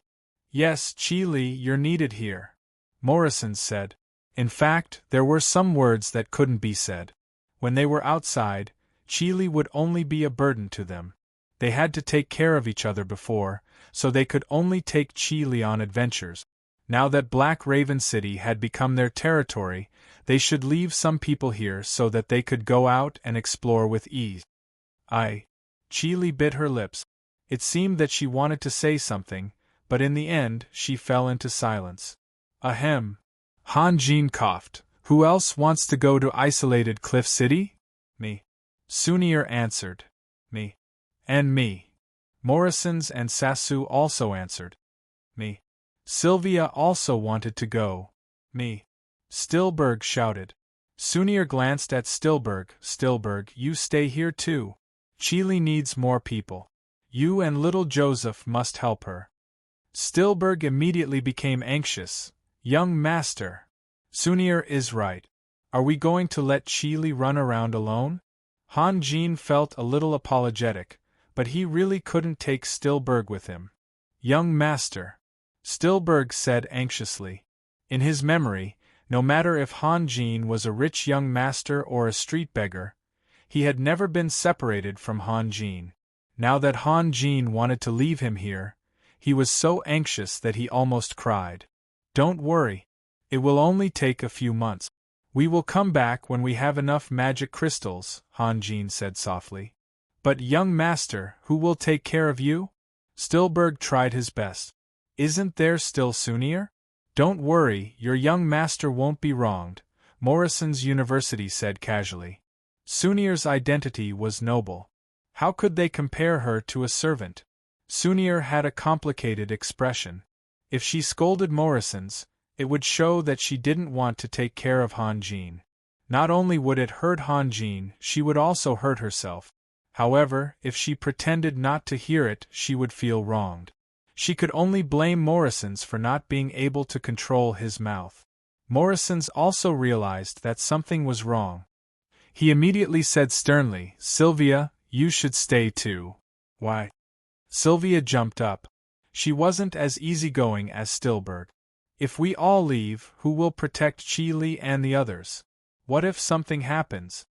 Morrison said righteously. Then we can let someone else stay. I want to go home. Sylvia yelled. Who do you think should stay? Raphael is a puppet master and a shaman. I'm a warrior. Sasu is a magician. Sunir is an archer. Tell me, who can you replace? Morrison said confidently. Sylvia was speechless. After a while, she sat down angrily. She had many shortcomings, but she also had some good points that could be described as cute. For example, as long as someone could make her feel that she was in the wrong, she wouldn't act according to her temper. To be precise, Sylvia was a reasonable and responsible person. Morrison's had grown up with her and had already understood Sylvia. What about me? Michelle asked. You should stay too, Han Jin said. Okay. It was undeniable that Michelle was the easiest person to talk to. I also want to go to isolated Cliff City with you. Is that okay? Leisure walked in from outside as he spoke. You! Han Jin was stunned. What about Black Raven City? Sir and Lang Ning are enough, Leger said indifferently. Don't you think it's unnecessary for me to stay here? Han Jin looked at Leger quietly. Although he had talked to Lang Ning behind his back, it didn't work. Lang Ning was very stubborn. He wouldn't be greedy for military power. If Leger wanted to drive him away, he could immediately hand over all his power. But if Leger wanted to use him, he would have to follow his own principles. There was no doubt that Lang Ning's attitude annoyed Leger. Unfortunately, Leger didn't know how to deal with military affairs. Lang Ning was his indispensable assistant. One could imagine how Leger felt when he used him and hated him at the same time. He wanted to ask Guevara for help, but Guevara clearly supported Lang Ning and criticized him for being too idealistic. It had been 10 days since they occupied Black Raven City. Han Jin and the others had nothing to do, but the dispute between him and Lang Ning had never stopped. He worked hard, but he didn't get any understanding or support. Because of the incident with the Abyssal Sirens, Lang Ning was firmly against punishing the soldiers. This made Leger, who hated military affairs and preferred freedom, want to quit. At least, he wanted to leave Black Raven City for a while. When he snatched his father's coffin, it was only because of the soldiers' persuasion and Han Jin's instigation that he chose to stay in the barracks. This was not his original intention. Do you really want to go with us? Han Jin asked slowly. Yes. Leger smiled. As long as you welcome me. Of course you're welcome. We're looking for a thief, Morrison's yelled. Since you've decided. Han Jin also smiled. Then let's go together. In fact, his feelings were more complicated than Leger's. First of all, he wasn't a selfless great man. He was used to considering things from the perspective of his own interest. When he asked Leger to stay in the military, he wanted to find a safe and peaceful place to settle down, so that he didn't have to run around. Now, he didn't object to Leger's departure because he felt that it would be better for their future if Lang Ning and Guevara were to manage the military. When it came to the military, Leger's mind became very rigid. However, he didn't have the right to voice his opinion. This was exactly what he wanted. Everyone, go back and prepare. We'll depart tomorrow morning. Sunir stood up. Sassu, you represent us to say goodbye to Lang Ning and Mr. Guevara, Han Jin said. I won't be going. There are some things that I need to sort out. That? Sassu looked at Leger. Leger, aren't you coming with me? He knew Leger's situation, but Leger couldn't leave quietly. This would cause a bad influence. Therefore, he could only be a villain this time. Whether Leger was willing or not, he had to remind him. Leger thought for a while. You go first. I'll look for them myself at night. Those who were preparing to leave went back to pack their things. Those who wanted to stay were still sitting there quietly. Their expressions were not good, especially Stillberg. Morrison's words not only embarrassed Sunir, but also hurt him. If the young master didn't need him to take care of him in the future, he would lose the meaning of living because he couldn't think of anything to live for. Stillberg, come here. Han Jin waved his hand. Stillberg jumped up as if he had been electrocuted. He quickly walked to Han Jin. Han Jin reached out and felt his pulse. After listening carefully for a while, he nodded with satisfaction. You're working hard. However, don't think that you can slack off after I leave. I'll be back in 3 months at the latest. By then, you should have broken through the second layer. Don't disappoint me, understand? Second layer? What do you mean? Morrison's asked curiously. Stillberg's eyes lit up. He nodded vigorously. Young master, I'll definitely work hard. No one noticed that Chi Li's eyes were constantly looking at Han Jin's back. In the end, she shifted her gaze to her toes. She didn't want anyone to see the tears in her eyes. Chapter 150. Lang Ning had to prepare for war, so he didn't have time to send a letter. He only entrusted several generals to represent him. After Black Raven City was taken, Zagun's army in Rhine City was in chaos. Almost half of the army left Rhine City in a hurry, trying to escape to the underground city and join Zagund. Unfortunately, Lang Ning had left 2 cavalry and 4 infantry regiments outside. These deserters had only one fate, which was to be mercilessly killed. Although the situation in Rhine City was very chaotic, and it seemed that it would be easy to take it down with a side division, Lang Ning was very cautious. He believed that in war, one should not be careless at all. In war, one should go all out, no matter how weak the opponent was. Therefore, he had a lot of practical arrangements to make. However, everyone knew that Lang Ning couldn't meet Leger. Leger's departure left people with the impression that he was pushed aside by Lang Ning. If Lang Ning came to see him off again, who knew what kind of rumors would spread? In order to avoid the chaotic area, Han Jin and the others took the original route through the canyon. A few days later, they arrived at Nuremberg. Nuremberg was now in ruins. Water in nature was completely different from magic released by magicians. Magicians only borrowed the power of elements temporarily, and the influence of magic would soon fade away. Lang Ning had diverted water into the city and didn't clean up the Rhine River. The wheat fields around Nuremberg had become endless swamps, and Nuremberg looked like an isolated island in the middle of the ocean. The scene was very desolate. As for how many cavemen in the city could survive, it was no longer important. It was too difficult to find food in the swamps, and most of the abyssal races couldn't swim. They could only starve to death. In the past few days, Leger had gradually become more cheerful, perhaps because he felt the harmonious atmosphere of the team, or because he felt safe with Han Jin, his savior.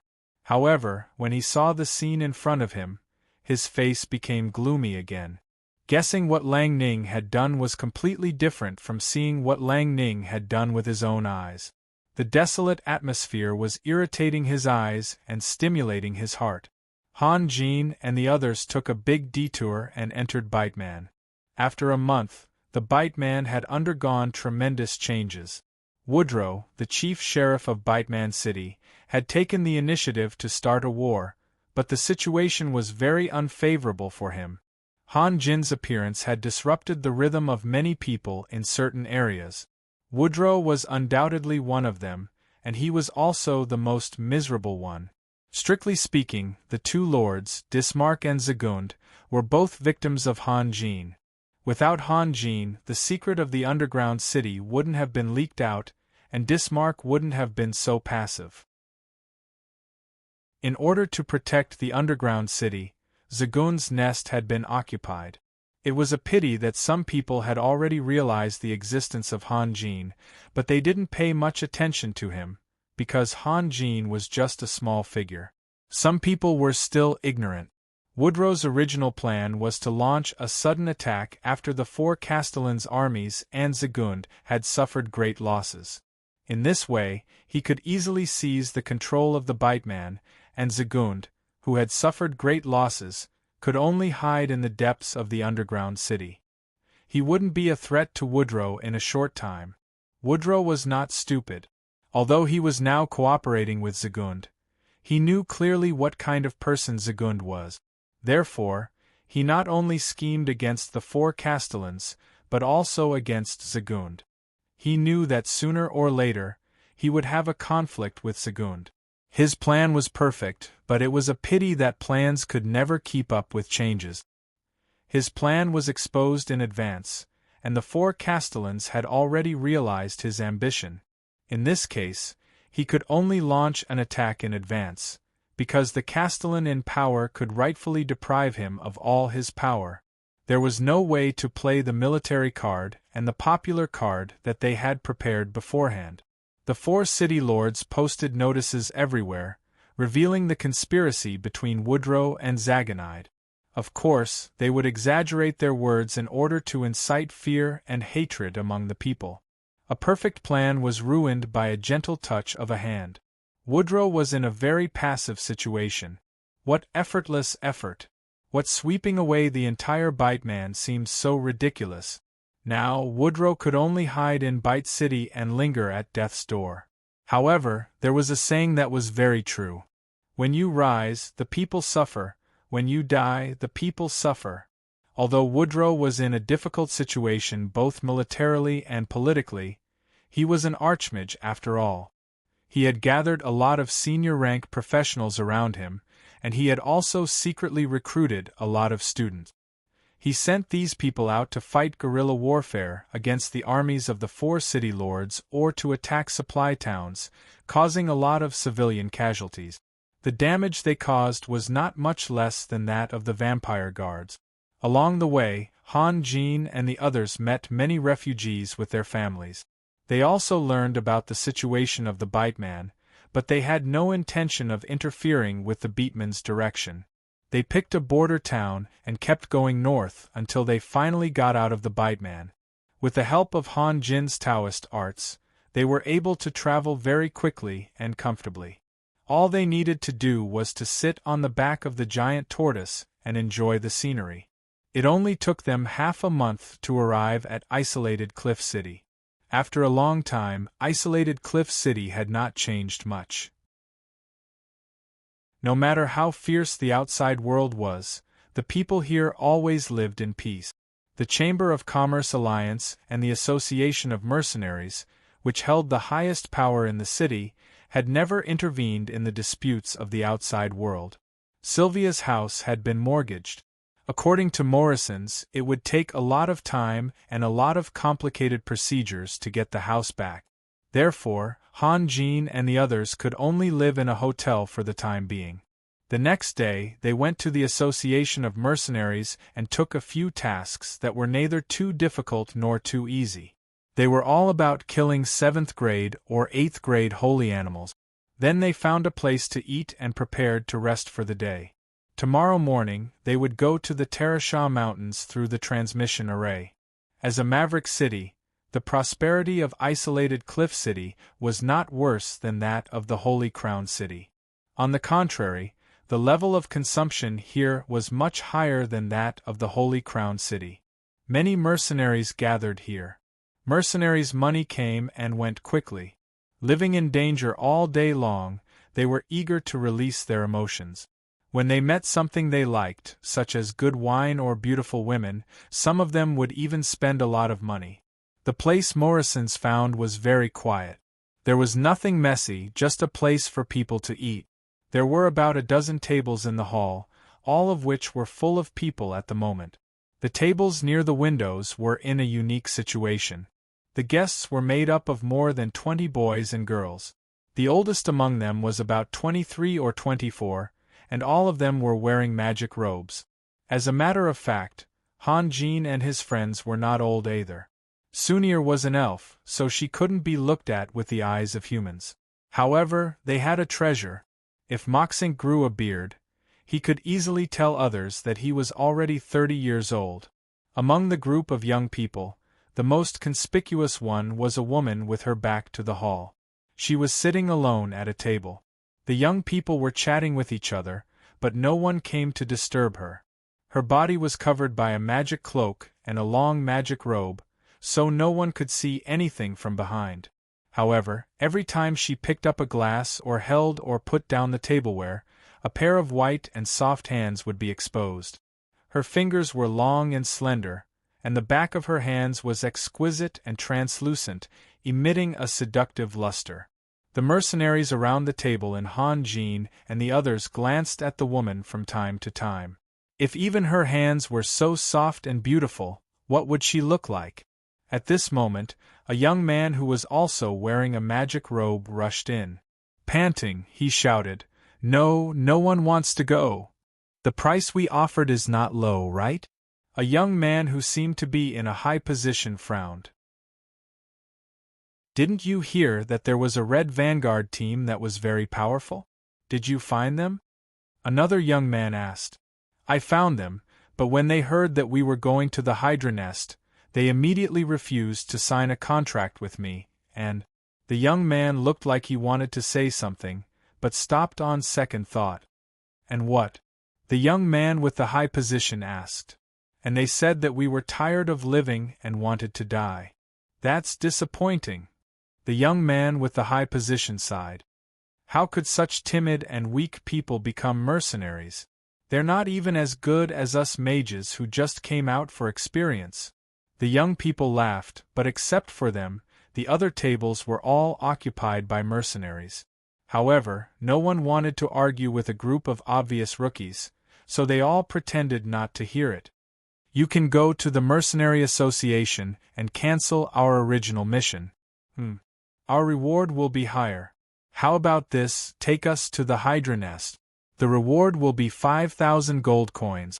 No matter what we get, we can split it equally with them. If we still can't find any mercenaries, we should consider moving to another city," another young man said. "I told you not to come to isolated Cliff City at that time, but you didn't believe me." "The way I see it, we've come here for nothing," a female magician said. "Do you want to earn this money?" Leger suddenly whispered. "Don't be ridiculous. We're going to the Hydra nest. Even the Red Vanguards don't dare to accept it, let alone us," Sunir said. "How do you think I became a 7th-grade professional?" Leger smiled. "The Tarashah Mountains. Haha, I'm more familiar with them than you." "What can familiarity prove? Can it prove that you can defeat a Hydra nest?" "I know an abandoned Hydra nest. Can't we just take them there?" Isn't this a trap?" Morrison said. "They asked for it." Leger laughed. "Later, I'll go out with that fool and find a chance to talk with him. If he only specifies the Hydra nest in the contract, then I'll accept the mission. What do you think?" "But they're looking for a mercenary group, right?" "At least a mercenary group," Morrison said. "That's easy. Let's go out together. I'll go with that fool, and you go and register a mercenary group." Chapter 151. You've always worked alone? You've never joined a mercenary group before? Morrison's asked with a half-smile. "Yeah, why?" Leger was surprised. "You need to pass the Mercenary Association's test to apply for a mercenary group. It's not like they'll approve it as soon as you say you want to. Besides, there's a lot of information about mercenary groups, such as the names of the members and when they were established. Employers can check our information after paying some money, Morrison's explained. Then what do you suggest we do? Let's just talk to them. It's not like we have to earn money from them, Morrison's University said casually. In fact, he didn't want this deal to go through. Going to an abandoned hydra nest was obviously a scam. Leger thought for a moment, then slowly stood up and walked towards the group of young men. Some of them saw that Leger was walking towards them and looked at Leger curiously. Hello, may I ask if you want to go to a hydra nest? Do you need a guide? Leger asked with a smile. Yes, you are. The young man in the lead stood up. My name is Leger, a 7th grade rogue. Leger said politely, half a year ago, I found a hydra nest by accident. It was very dangerous at that time, so I remember it very clearly. If you are interested, I can take you there. He deliberately said that it was half a year ago, so that he would have an excuse to explain himself. Great! The young man in the lead said excitedly. He then reached out his hand to Leger. My name is Asa, a 6th grade warlock. Nice to meet you. Nice to meet you, Leger also reached out his hand. He paused for a moment. My job is to be a guide, right? Cessation secretly curled his lip. Both of them were 6th grade magicians, but Cessation was an unorthodox magician, while Cessation had undergone systematic learning. Cessation didn't know when this habit formed. Anyway, these two magicians always looked down on each other. Of course. The man called Asa nodded and said, I know that the Tarashaw Mountains are full of danger. Don't worry, leave it to us. Does that mean we can sign the contract? Leger smiled. Asa was stunned for a moment, then he left his seat and walked towards the woman with her back facing the hall. His expression became a bit more cautious, then he said softly, Dean, you see. The conversation in the hall instantly disappeared without a trace. Almost everyone's eyes were focused on the woman's back. Some words couldn't be used carelessly. If it was just a mutual compliment, "Milord" was enough. The mercenaries' eyes were very sharp.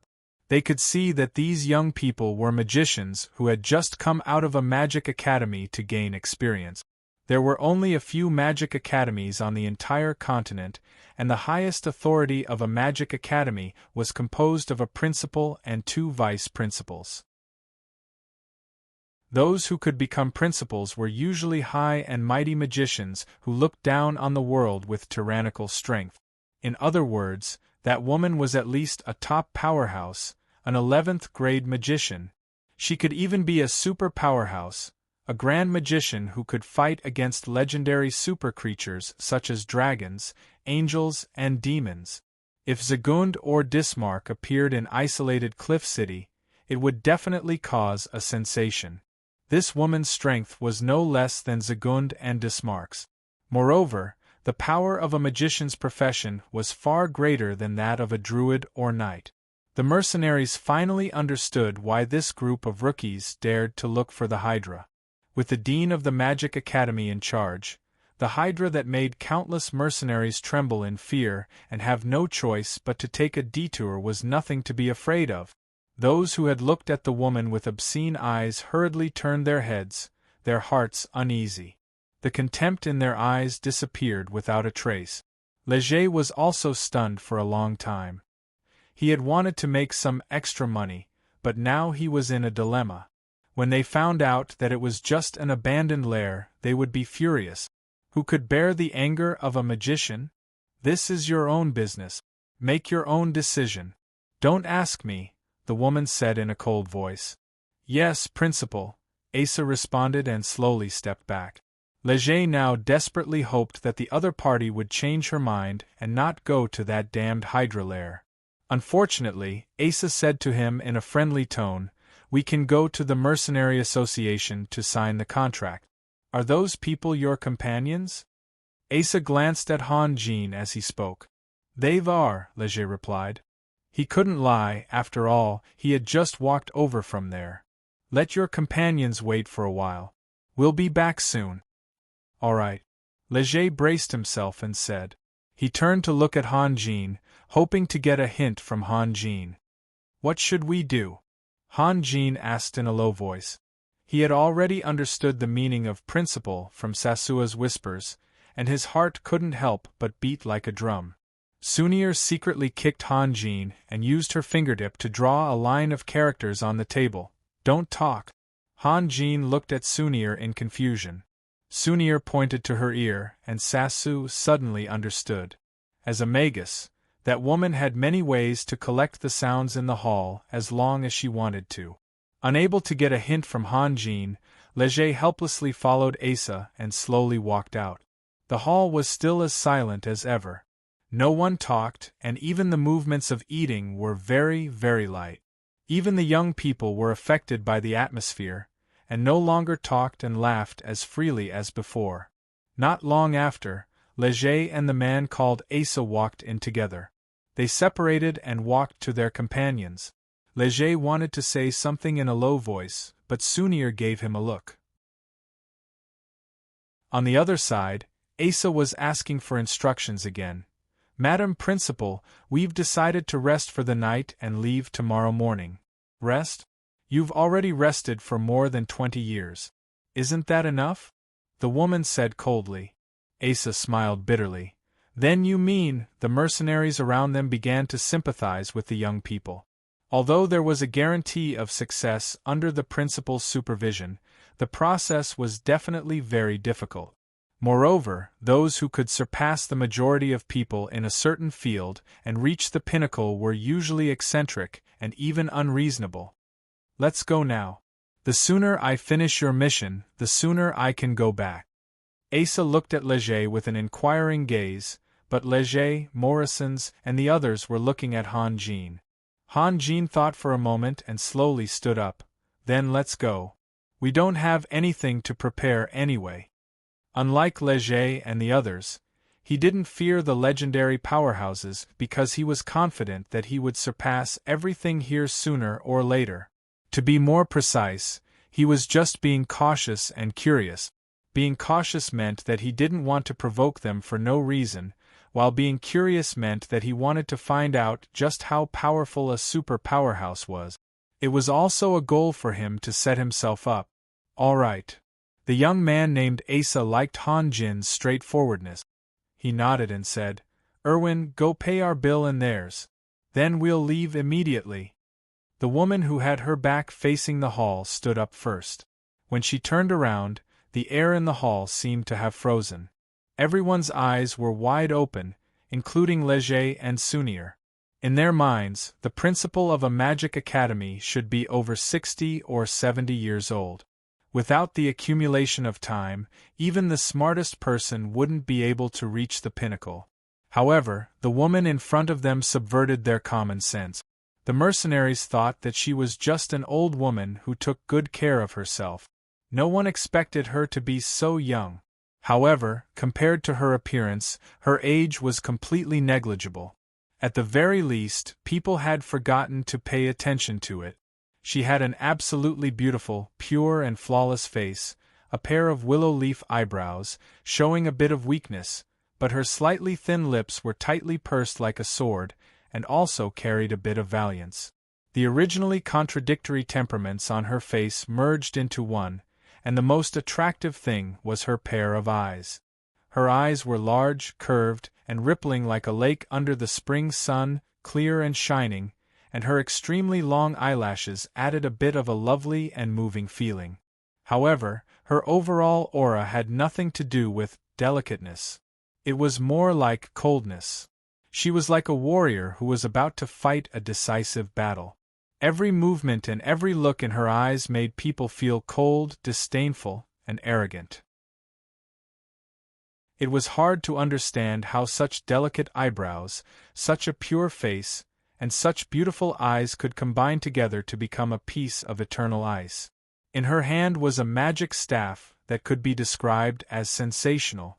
It was golden in color, and there was a golden sphere at the top. It was twice the size of Morrison's fist. There were several magic crystals of different attributes embedded in the sphere. One didn't need to look closely. One could tell from the corner of one's eye that they were all high-quality magic crystals. The situation on the continent was very chaotic. Regardless of whether it was her appearance or the magic staff in her hand, she would become the target of countless people. The problem was that she didn't hide anything, nor did she want to hide anything. This was enough to prove how confident she was. As a female, Sunir was also stunned.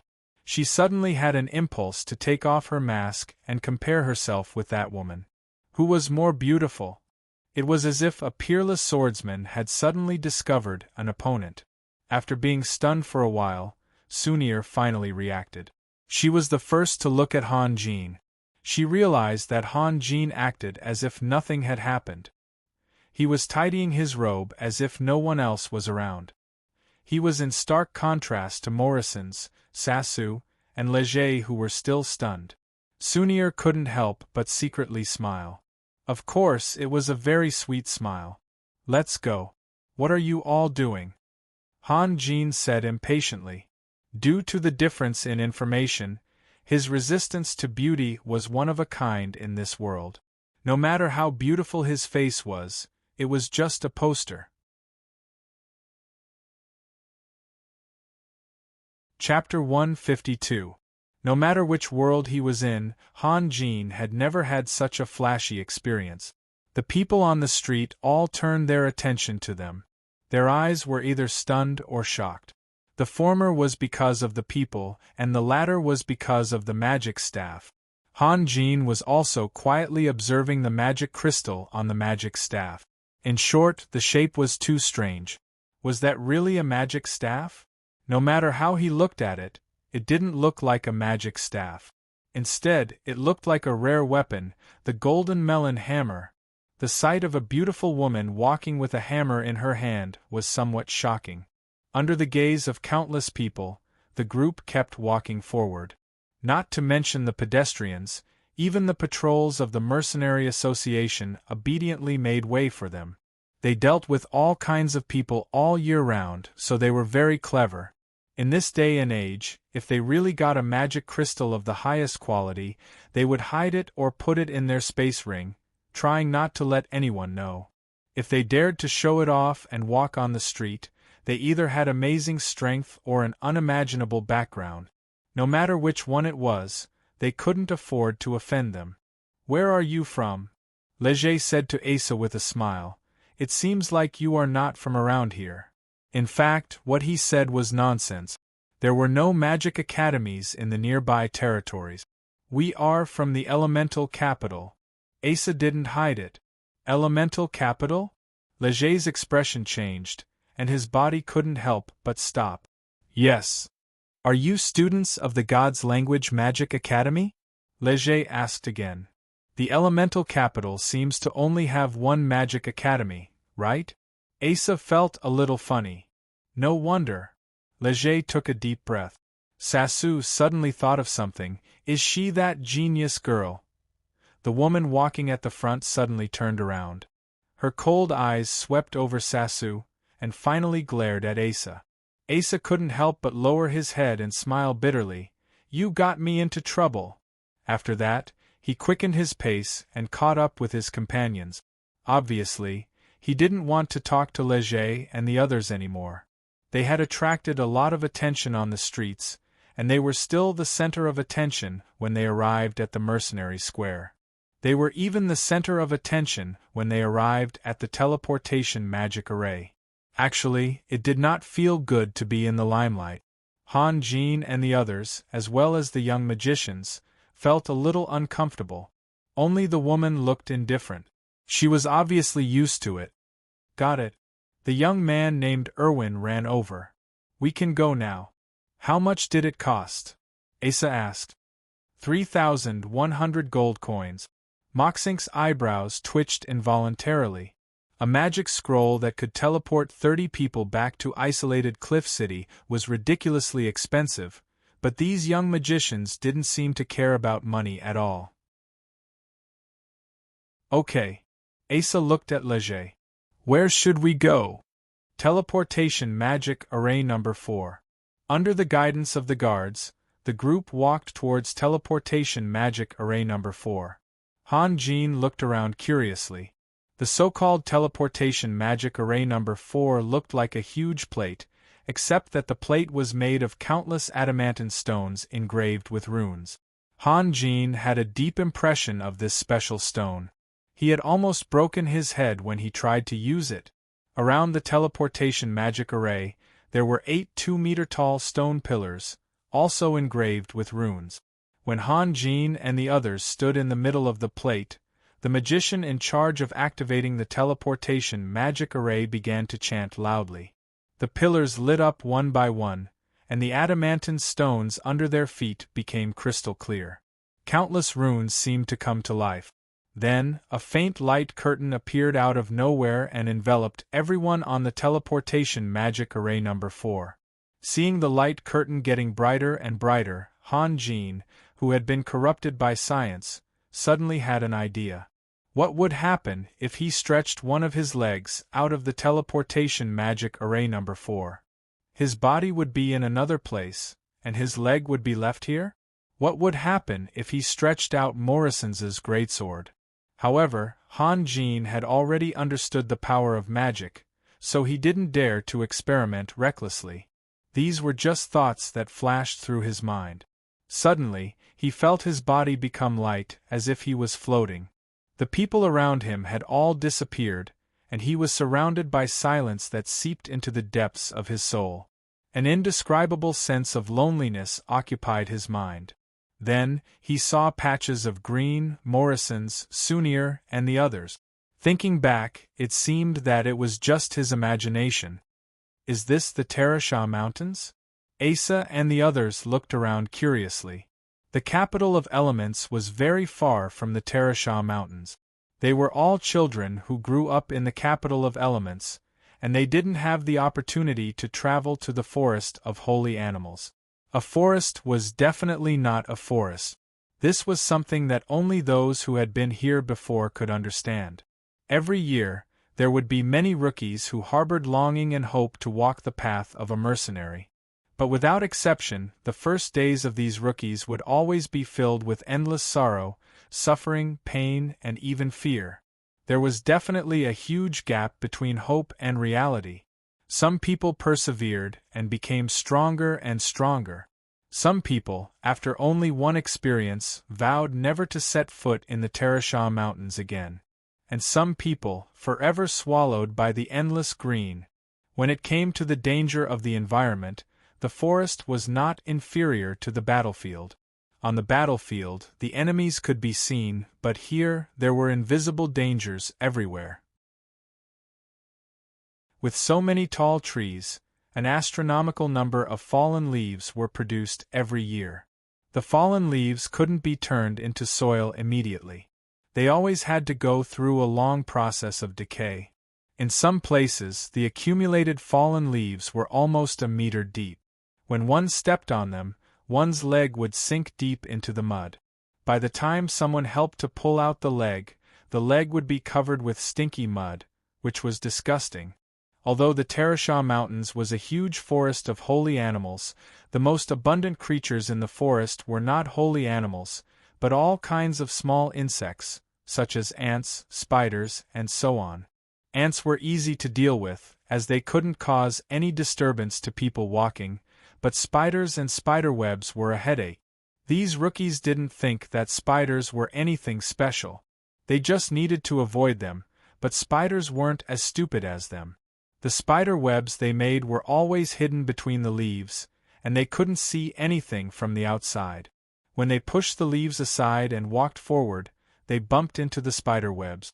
As a result, the screams never stopped. Not only women, but men were also screaming. Suddenly, there was a palm-sized spider on their body. No matter how strong a person's psychological quality was, they couldn't bear it. What's more, some spiders were very aggressive. When a person's head or arm hit the spiderweb, they would immediately attack. Fortunately, the spiders they encountered were not too poisonous. Fortunately, they brought 2 priests with them. Although they were auxiliary priests, they could always release medical skills. The trouble was not only that. Some grass or leaves looked very soft, but the edges were very sharp. With a light scratch, they could cut a bloody mark on a person's skin. The blood beads were nothing, but the burning pain was extremely unbearable, and after a short time the bloody mark would swell up. There was also a kind of emerald green frog that was disgusting. After hearing a sound, they would always lie there motionless, waiting for people to come closer. Then, they would suddenly spit out a large amount of green juice. The sticky juice stuck to people's bodies, which was extremely disgusting. There were many other troubles, such as flies the size of gold coins, snakes that could blend in with the surrounding environment, and so on. The previous sense of curiosity soon passed. After walking less than half a mile in the forest, the young magicians were already complaining. In comparison, Han Jin was much calmer. He had experience in the primeval forest, and there were many similarities between the species of the two worlds. Although his spirit possession was not enough to fight against strong enemies, it was more than enough to stop these disturbances. Morrison's had only traveled in the outer area of the Terasha Mountains before, and had never set foot in a dangerous place. At first, he could bear it, but later, he could not bear it anymore. He simply pulled out his great sword and slashed wildly to open a path. Sassu and Leger were happy to follow behind Morrison's. As for Sunir, this forest was her hometown. Moreover, she did not walk on the ground. Instead, she flew between the branches like a bird. Gradually, the group became a long snake. Everyone followed behind Morrison's. Not only did they move faster, but they also felt more relaxed. After walking for about a mile, Morrison's suddenly stopped and shouted, "I can't go on. Let's take a break. This lousy place is really too hateful." "Is this your first time here?" Leger asked curiously. "Yes. You grew up in isolated Cliff City. How could this be your first time in the Terasha Mountains? How dare you call yourself a mercenary?" Leger said in a disdainful tone. "Damn it. Before I met Raphael, I was only a 6th-grade swordsman. Why did I come here? Do I want to die?" Morrison's shouted angrily and anxiously. "Then how could I come here? You are a thief." Morrison's felt inexplicably sad. Warriors had always been the most tiring and dangerous profession. Not only did they have to fight at the front, but they also had to work hard to travel. Morrison's and Leger didn't realize that they had made a big mistake by arguing. They had revealed their secret. Morrison's words could be reversed. Before he met Raphael, he was only a 6th-grade swordsman.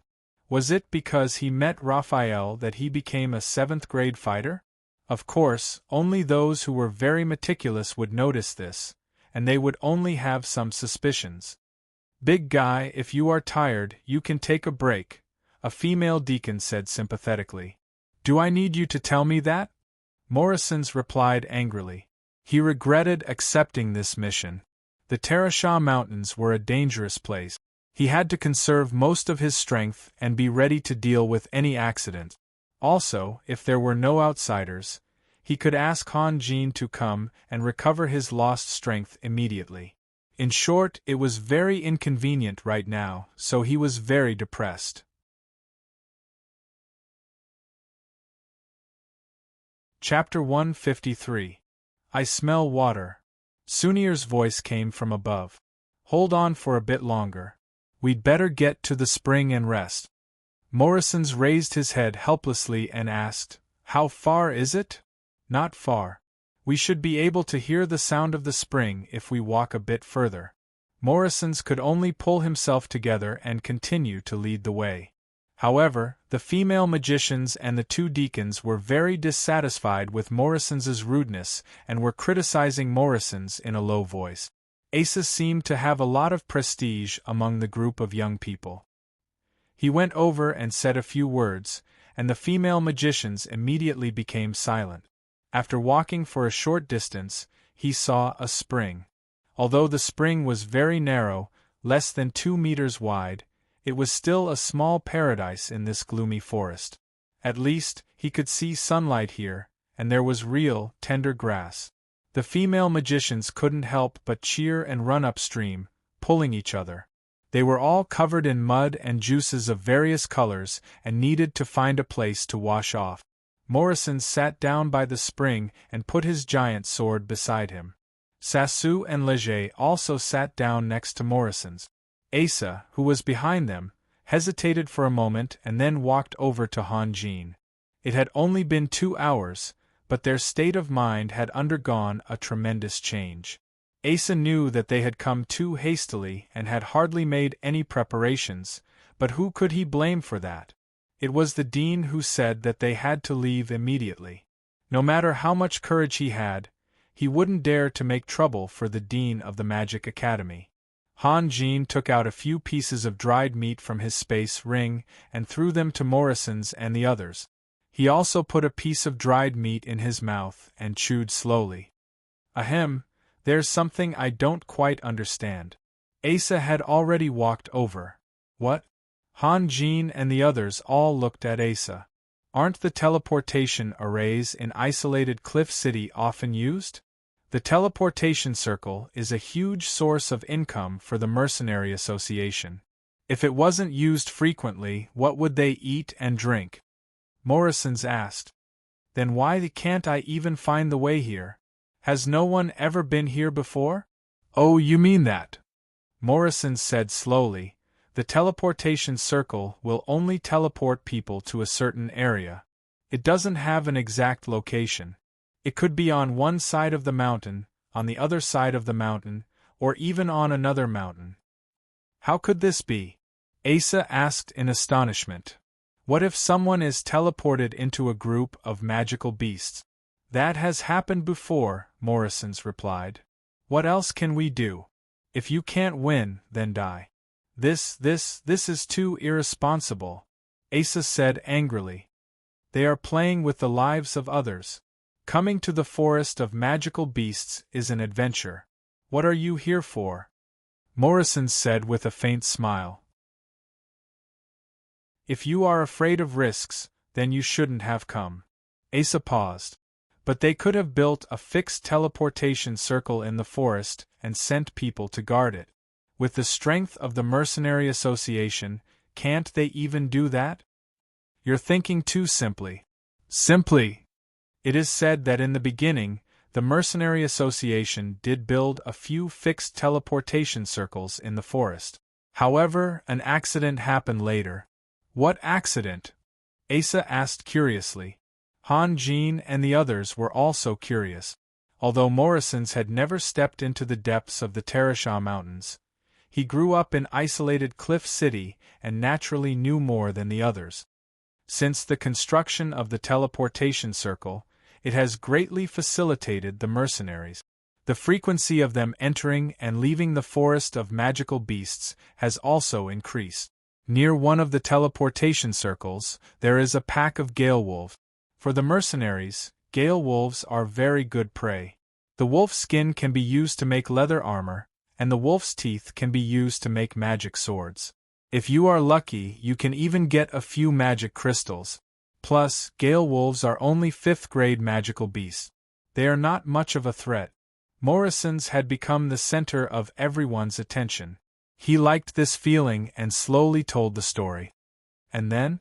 Asa asked, while the others were all listening with great interest. And then? Although gale wolves always move in packs, humans are much stronger than magical beasts. Morrison's pointed at his own head. An experienced mercenary has too many ways to deal with gale wolves. Under the constant attacks of the mercenaries, the number of gale wolves decreased rapidly. No one knows when, but a wolf king was born in that pack. A real wolf king. Normal gale wolves are at most 6th grade magical beasts after they evolve, but that wolf king's strength is said to have reached 8th grade or 9th grade. 8th grade or 9th grade shouldn't be that big of a deal, right? Asa said. Why are you in such a hurry? Moxink rolled his eyes at Asa. A few high-grade mercenaries noticed the Wolf King because they knew they could get a mutant magic crystal. But the Wolf King suddenly abandoned its pack and disappeared into the forest. When it reappeared, it had brought back tens of thousands of gale wolves. Asa nodded. That's right. Asa nodded. What? Tens of thousands? Are you kidding? Leger was shocked. With his ability, if he was surrounded by tens of thousands of gale wolves, he would die. Invisibility only hid his figure, but it didn't really make him disappear. If the gale wolves didn't disperse, he wouldn't be able to fly away. Once the effect of invisibility was over, he would be torn to pieces. Plus, wolves had a very keen sense of smell. They would definitely find his location. Kidding? Thousands of mercenaries were torn to pieces by the gale wolves. Do you think I would joke about this? Morrison stared at Asa. That's impossible. Asa shook his head. Mercenaries are much stronger than gale wolves. Tens of thousands of gale wolves can't be a threat to thousands of mercenaries. Are you going to listen or not? If you don't, I'm not going to tell you. Morrison's closed his mouth. Don't. Asa quickly smiled. I'm sorry, I won't interrupt you again. Humph. Morrison snorted. The Wolf King led the gale wolves to attack the guards of the teleportation circle. Strangely, they didn't destroy the teleportation circle after killing the guard. Instead, they stayed near the teleportation circle.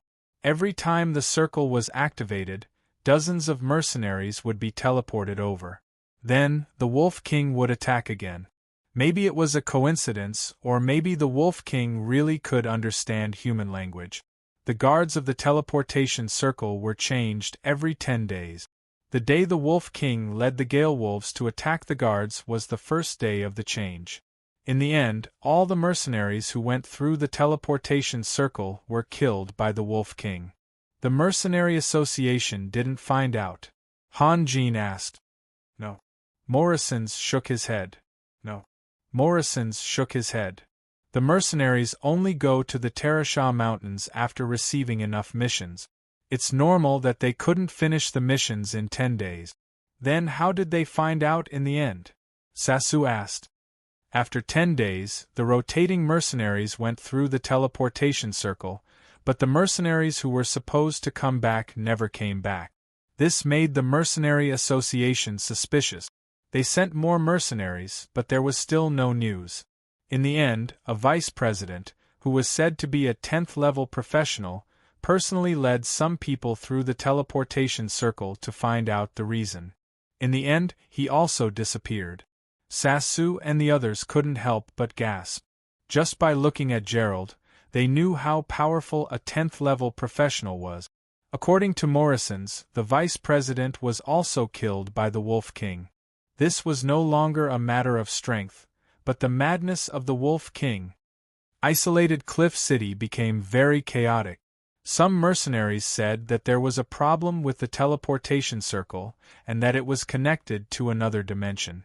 But after repeated inspection by magicians, the teleportation circle was normal. In the end, the president of the Mercenary Association, I can't remember his name, he led some senior professionals to the Terasha Mountains through another teleportation circle, and then rushed to the location of the incident. Speaking of this, Morrison sighed. 10 days later, they finally approached the teleportation circle. Then they found that it had become a real hell. There were human corpses and wolf corpses everywhere. A tall Wolf King with blood-red eyes led tens of thousands of gale wolves to guard the teleportation circle. In the end, the president of the Mercenary Association rushed back to isolated Cliff City and announced to the whole city. He said that this was no longer a hunt or a counterhunt, but a war. A war waged by the Wolf King against isolated Cliff City. He called on all the mercenaries to take up arms and join the battle. And then? Asa couldn't help but ask. You just said that if the mercenaries could unite, the Wolf King would be no match for the humans at all. Morrison said, then the Wolf King was defeated. However, none of the gale wolves escaped. They fought with their king to the last breath. I didn't expect holy beasts to have such intelligence. Asa sighed. There are many things you can't imagine, Morrison said lazily. Actually, holy beasts are not scary. Then what is scary? Humans, elves, and all the other advanced professionals of the intelligent races. They are scary. Morrison said, there are always some small conflicts between mercenaries. If no one guides and controls them, they will eventually turn into hatred. A long time ago there was a mercenary group. When they learned that the leader of an enemy mercenary group would arrive at the western part of the Terashaw Mountains from the teleportation circle the next morning, they set up an ambush near the teleportation circle. When the leader of the enemy mercenary group appeared, they immediately launched an attack, and even killed all the guards of the teleportation circle.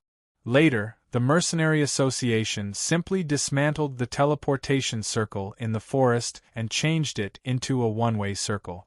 The teleportation circle was also changed randomly within a certain area, similar to what it is now. There's such a thing? Why can't they just sit down and talk? Asa asked. Leger and Sasu almost laughed out loud. Morrison's opened his mouth. He was defeated and really didn't know what to say. Because the biggest reason in this world is what kind of power you have. The young principal of the Magic Academy suddenly interrupted. Her eyes swept over Han Jean and the others. Which one of you is Raphael? That's me. Han Jean was surprised. What can I do for you? But the young principal of the Magic Academy turned his eyes away again, completely ignoring Han Jean. Chapter 154. Han Jean and the others could see that the young magicians were exhausted after walking for so long, so they were not in a hurry to set off. Instead, they chatted with each other. Leger, can you still find the nest? Morrison's asked in a low voice. It's just in this area. Let's take our time, Leger replied. Take our time? How long will that take? It was half a year ago. I don't remember much about it. Besides, there are mountains after mountains in this forest, and they all look the same. What can I do? I told you not to take this mission. It's too troublesome. Morrison said. But you didn't say anything. Leger corrected him. I said it in my heart. Can't I? You. Leger was speechless. He finally understood how good Morrison's was at arguing. Just then, a scream came from the upper reaches of the spring. The young magicians jumped up and rushed up along the two sides of the spring. However, they were not as fast as the genius magician. The former ran on the ground, while the latter flew in the air. In the blink of an eye, she had left everyone behind. In comparison, Han Jean and the others were much slower. Morrison's lazily grabbed his greatsword. Shall we go and take a look? Asa was the leader of the young magicians, but his experience was very shallow. He did not know how to play word games. The contract clearly stated that Leger's mission was to lead them to the nest of the Hydra and nothing else. In other words, even if all the young magicians died on the way, it had nothing to do with Leger. When they looked at the contract, they could not help but sigh at how black-hearted Leger was. The terms were all beneficial to them. It was hard to understand. In the army, Leger acted like an impeccable gentleman. But after leaving the army, he became a completely different person. Which one was the real Leger? Let's go and take a look. Maybe we can help them, Sunir said. We can help a magus? Morrison's chuckled. What an honor! I will remember this. If I have a child in the future, I will tell him that you are not an ordinary warrior. Back in the day, there was a magus who was in a desperate situation and begged. Han Jean and the others were too lazy to continue listening. They left Morrison's, who were immersed in their fantasies, and went upstream. Hey! Wait for me.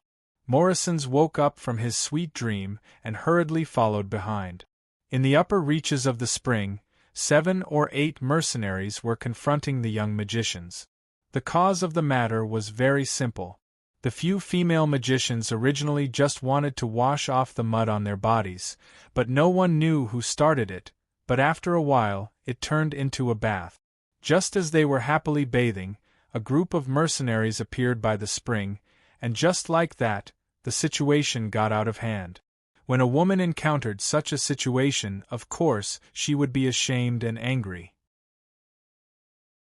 Those female magicians were crying and complaining about their grievances. Their robes were very messy, and each of them was barefoot. There were also many undergarments by the spring. Obviously, they had only put on their robes in a moment of desperation. They were definitely not wearing anything underneath. The male magi were very agitated.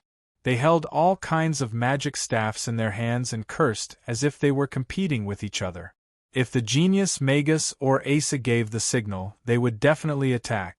The mercenaries opposite them were very quiet. However, they were exchanging messages with their eyes that outsiders could not understand. 3 warriors stood in front, 2 magi behind them, and 2 archers on both sides. At the very back, there was a warrior holding a giant sword. That sword did not look much worse than Morrison's sword. Their positions were very reasonable, and their expressions were very calm. At first glance, one could tell that they were experienced mercenaries. The young magi were more or less unscrupulous. There was nothing they could do. Who asked them to have a backer? They were not even afraid of a 10th-level magical beast, so why would they be afraid of a few mercenaries? Everyone, you have been cursing for a long time. Shouldn't you listen to us? Can you still be reasonable? The warrior standing at the very back said with a smile. It seemed that they had already made a decision. The young magi were even more angry. They were clearly the ones who were at a disadvantage, and the other party was still talking about reason. What a bully! Shut up, all of you! The warrior suddenly roared. Don't be like a group of *king ducks, quarreling endlessly. Isn't it annoying? If you want a reason, come out one by one. Reason? Asa snorted. You insulted our companions. What reason do you have to talk about? You are saying that you are very reasonable. The warrior looked up and down at Asa.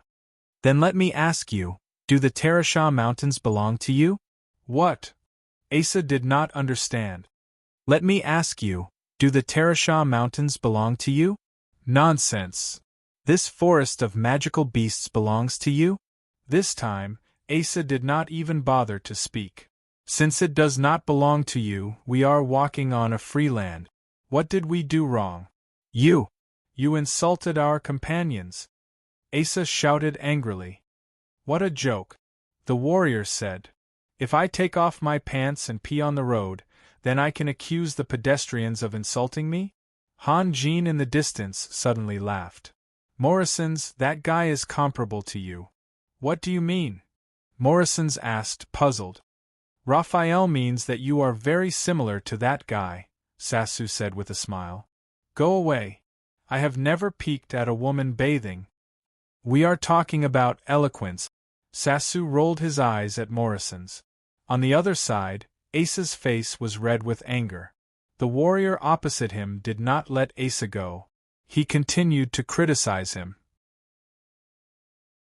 The spring water here belongs to everyone. You came here to take a bath and dirty the spring water. We did not say anything, but you, the young magicians, could not help but start cursing again. The warrior's words were drowned in the scolding. The genius sorceress slowly raised her hand.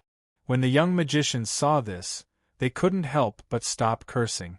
The genius sorceress said in a cold voice, It seems that you unrepentant and unreasonable beasts need to be severely punished. Punishment? The warrior showed a contemptuous smile. Then his face suddenly changed. He shouted, Do it! A few female magicians who were already in tears suddenly screamed. 2 figures appeared beside them without anyone noticing. By the time they realized it, 2 daggers emitting cold light had already been placed on their neck. The mercenaries on the other side moved at the same time. They slowly moved forward, trying to help their companions. The 2 thieves controlled the female magicians under their daggers and carefully retreated in different directions. They were probably guarding against a sudden attack so that they would not lose all the hostages at the same time. Asa's expression changed, and so did the genius sorceress. The feeling of not being able to attack the rat for fear of breaking the vases was very depressing. Moreover, they were all sorcerers who had just come out to gain experience, and there was no cooperation between them at all. Even if they gnashed their teeth in anger, they could only watch helplessly. After receiving his companions, the warrior immediately showed a cold smile. Now, who is going to punish who? The noise from before had all disappeared. The magicians remained silent. Han Jin had been observing the genius Magus. Seeing that she did not respond, he could not help but feel disappointed. In fact, he had overestimated the genius Magus. Because of their different aptitudes, they would progress at different speeds in their pursuit. However, some things could not be compensated by aptitude. For example, experience, vigilance, and so on. If Guevara and Zagund were here, they would have launched a fierce counterattack or even decided to sacrifice their companions. However, the genius Magus would never be able to do that. When the warrior saw that the magicians on the opposite side had become obedient, his heart was relieved. He knew that he had found a flaw. At this moment, he no longer concealed his gaze. He greedily stared at the magic staff in the hands of the genius magician and suddenly shouted, "Put down the magic staff in your hands on the ground." Immediately, the young magicians became restless. They all looked at Asa, waiting for him to make a decision. Asa hesitated for a moment and had no choice but to throw his magic staff on the ground. The other magicians followed suit and threw their magic staffs away. "You." The warrior pointed at the genius Magus, but his eyes looked to the other side. He looked at Han Jin and the other two and said, "And you three, throw your weapons on the ground." Sasu looked at the magic staff in his hand and raised his head with a smile.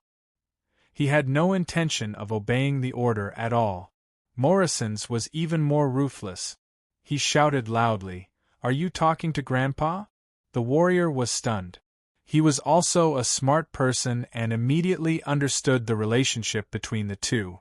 He said in a deep voice, "Brother, I know it has nothing to do with you, but don't make it difficult for me. Otherwise, don't blame me for being rude." How can you be rude?" Morrison's University laughed. "You want to bite me?" The soldier sneered and suddenly reached out to grab the hair of one of the hostages and pulled her over. The pitiful female magician screamed and struggled, but she was too weak to do anything. The soldier reached out again and grabbed the little finger of the hostage's right hand. There was a faint crisp sound. The female magician's head jerked up. Her whole face was distorted. Even walking in the forest was tiring. A spoiled flower couldn't bear the pain of having her pinky broken. In just a moment, not only tears, but snot also flowed out. Her mouth was so wide open that a fist could be stuffed in it. One could clearly see that her tongue was trembling at a very fast frequency. Then, there was an inhuman howl. "Remember, my patience is limited," the warrior said coldly. "I will repeat for the last time. Put down your weapons."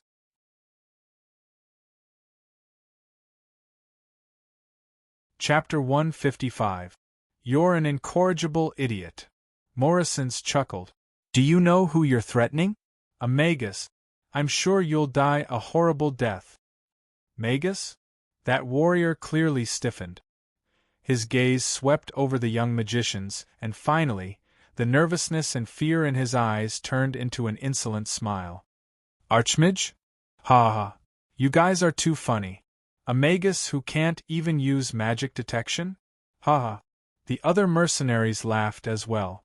Those super-powerful magi who were famous on the continent had all written countless stories filled with bloodshed, intrigue, and death.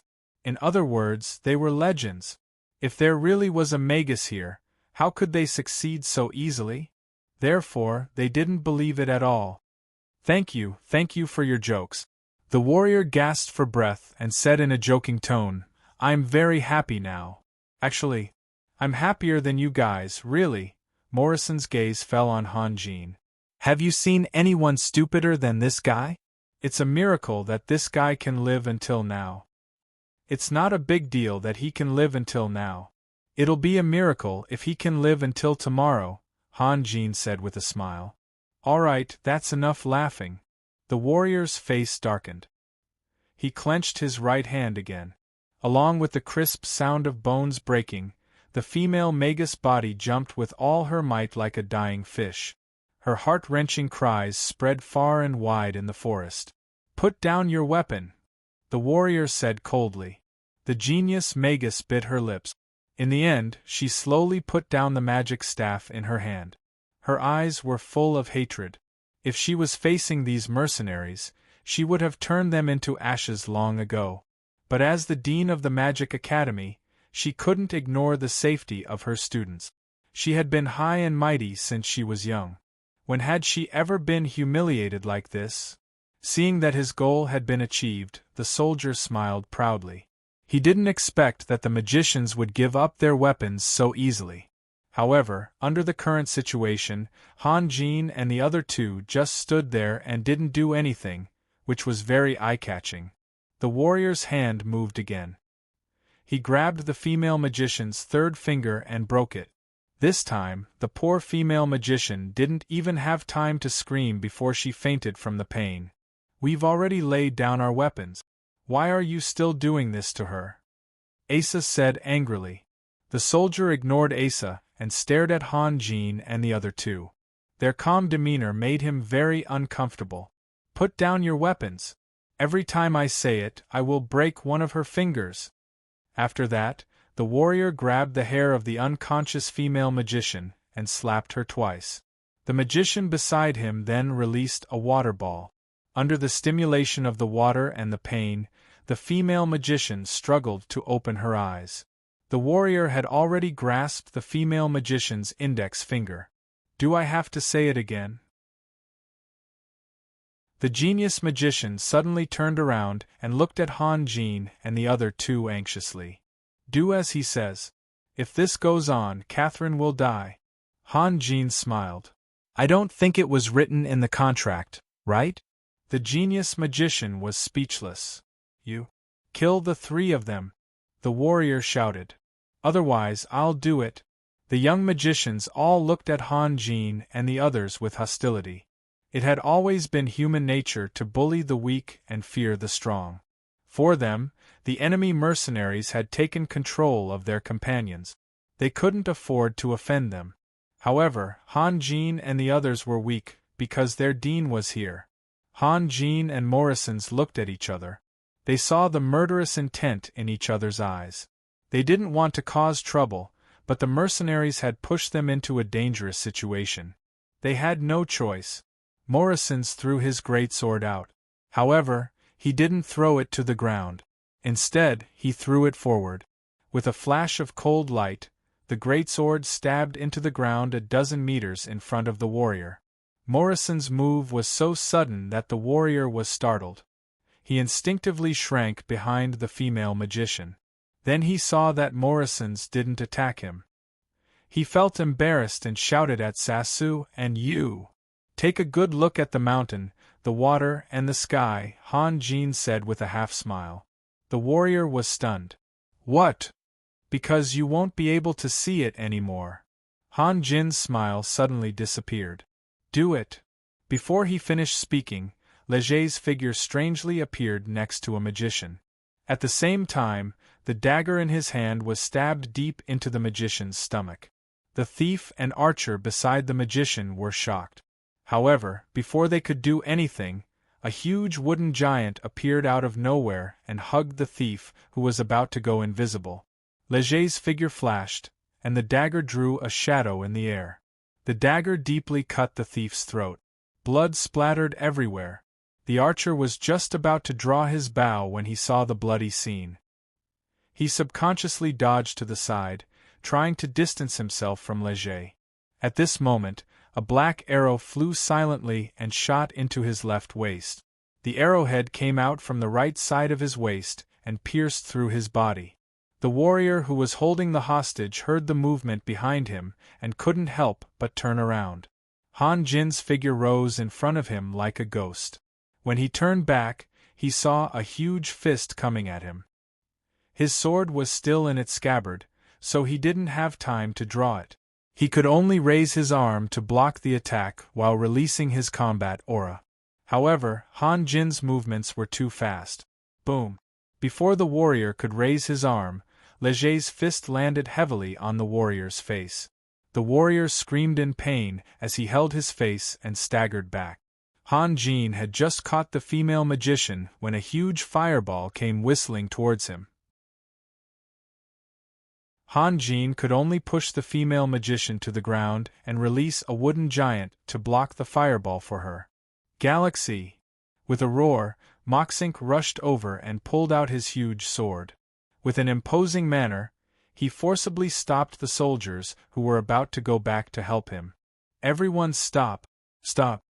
The remaining thief screamed, "Or I'll kill her!" Morrison's and his opponents quickly separated to the side. However, Han Jin didn't care and continued to rush towards the magician. The magician moved closer to his companions and released another fireball. Han Jin's figure suddenly sank into the ground. In the next moment, he appeared beside the magician and punched him in the stomach. The magician stiffened and clutched his stomach as he slowly fell to the ground. Han Jin wanted to keep the magician alive, so he only used a little strength. Otherwise, the magician would have already tasted the pain of having his intestines broken. Han Jin smiled and looked at the other side. "What did you say just now?" "Oh right, put down your weapons. My patience is limited." The situation on the battlefield changed in an instant. Now, both sides had hostages.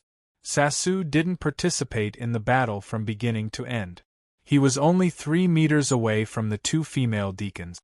If Han Jin's attack failed, he would take control of the 2 deacons and pave a way out for everyone. The warrior on the other side suppressed the fear in his heart. Only he knew the strength of the dead thief and archer. He was already regretting his greedy actions today. However, the arrow was already knocked on the bow. He had no choice but to shoot. There was no turning back. "Stop dreaming. One of your people is also in our hands. If you dare to do anything to him, I can guarantee that this woman will die," the warrior said fiercely. He grabbed the female magician's hair and shook it violently. Although he released his fighting strength in time, Han Jin's fist was not so easy to resist. His nose and mouth were already covered with blood, and a few of his teeth were missing. This made him look even uglier and more ferocious. The female magician screamed, but she only screamed twice before the warrior punched her in the stomach. Suddenly, her whole body curled up like a shrimp. Although she couldn't make a sound, the beads of sweat rolling down her head showed how much pain she was in. Han Jin smiled and stepped on the magician's calf. With a little force, the magician's calf was strangely twisted. Amidst a series of screams, the magician hugged his calf and rolled on the ground. "It's your turn. Don't be shy." Han Jin smiled, but his smile now looked like a devil's. The warrior was speechless for a long time. Large beads of sweat appeared on his forehead. It was obvious that the people on the other side were veterans. It could be seen from their thunderous moves that if they didn't care about the female magician's life, he really didn't have the confidence to win in a head-on confrontation. Moreover, there was a high-grade hunter hiding in the forest. "What do you want?" The warrior forced himself to calm down. But Han Jin didn't answer him. He turned his head and looked at the genius magus. After a while, he suddenly asked, "Excuse me, but are you really a magus?" He felt very helpless now. With the strength of the few of them, they could only snatch one hostage in the blink of an eye. The other hostage needed her help. Who would have thought that she would become a spectator, too lazy to even cast a single spell? The genius magician's face suddenly turned red. She was about to speak when she saw Han Jin winking at her. She wasn't sure what Han Jin meant, so she just stared blankly at Han Jin. Han Jin had no choice but to squeeze his eyes again and slowly turn around. "You idiot!" Han Jin said to Morrisons without holding back. "Who are you talking about?" Morrisons said angrily. "Who else could it be other than you?" Han Jin's face was still cold, but his heart was full of admiration. There was no comparison between two people. That genius magus didn't understand what he meant at all, but Moxink was able to react immediately. This was what a true partner should be.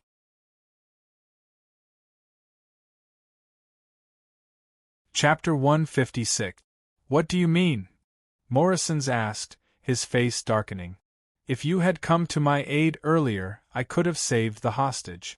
It's all because of you. Do you understand? The failure this time is all on you. Do you think I'm a magician who can teleport? I'm a warrior.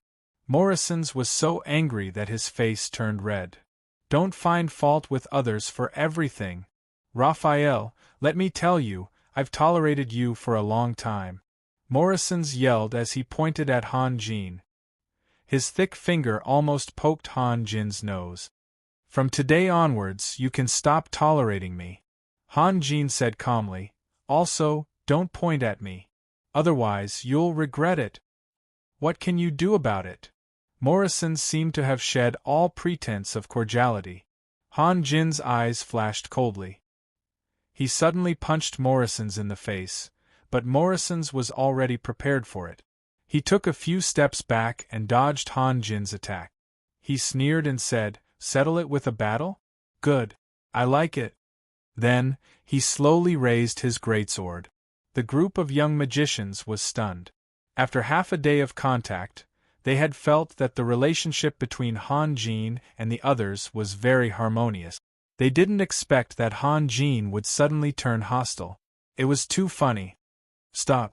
Who are you two trying to fool?" The warrior shouted angrily. "If you dare move again, I'll kill her." Han Jin was stunned. The frost on his face melted quickly. He smiled and said, "Morrison's, this guy said we were lying to him." "You didn't lie?" "What a failure," Morrison's muttered. He then said angrily, "Raphael, you should have given us a signal before you attacked. Why did you attack just like that? Luckily, I've never thought of you as a good person. I've always been on guard against you." The warrior did not know whether to laugh or cry, but only he knew how cold his heart was.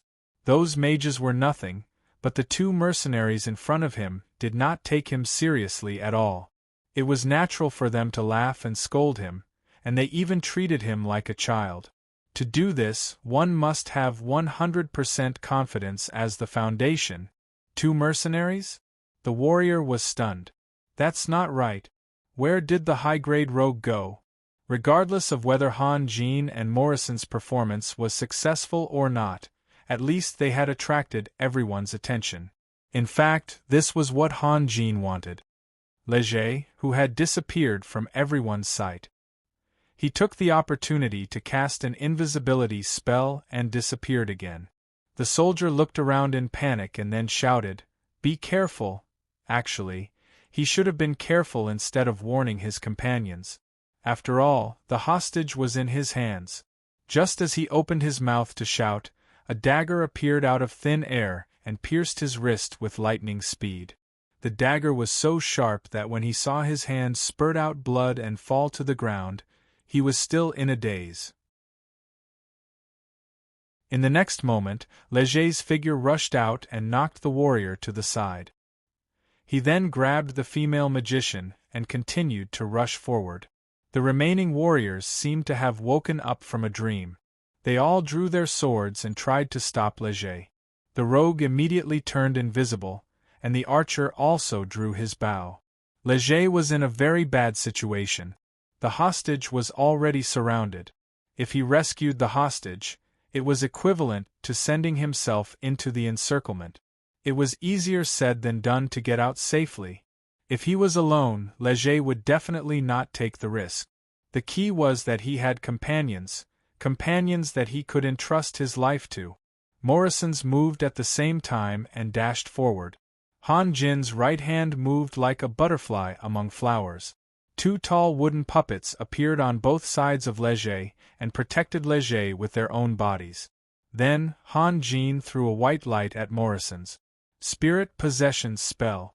But for Moxink, the effect of spirit possession on others was limited because of the lack of self-hypnosis, which was a very important step. But for Moxink, it was enough. He suddenly felt that his body was full of explosive power, and the world around him became extremely clear. He could even see the hairs on the leaves in the distance and the blood streaks in the eyes of the hostile mercenaries. Their speed seemed to have slowed down a bit. Morrison's understood many things in an instant. With this kind of magical magic, he could create one miracle after another. Han Jin had a talisman of Earthmeld in his hand. However, just as he was about to release the talisman, something strange happened. A pure and flawless magic barrier appeared out of nowhere and covered Leger and the female magician.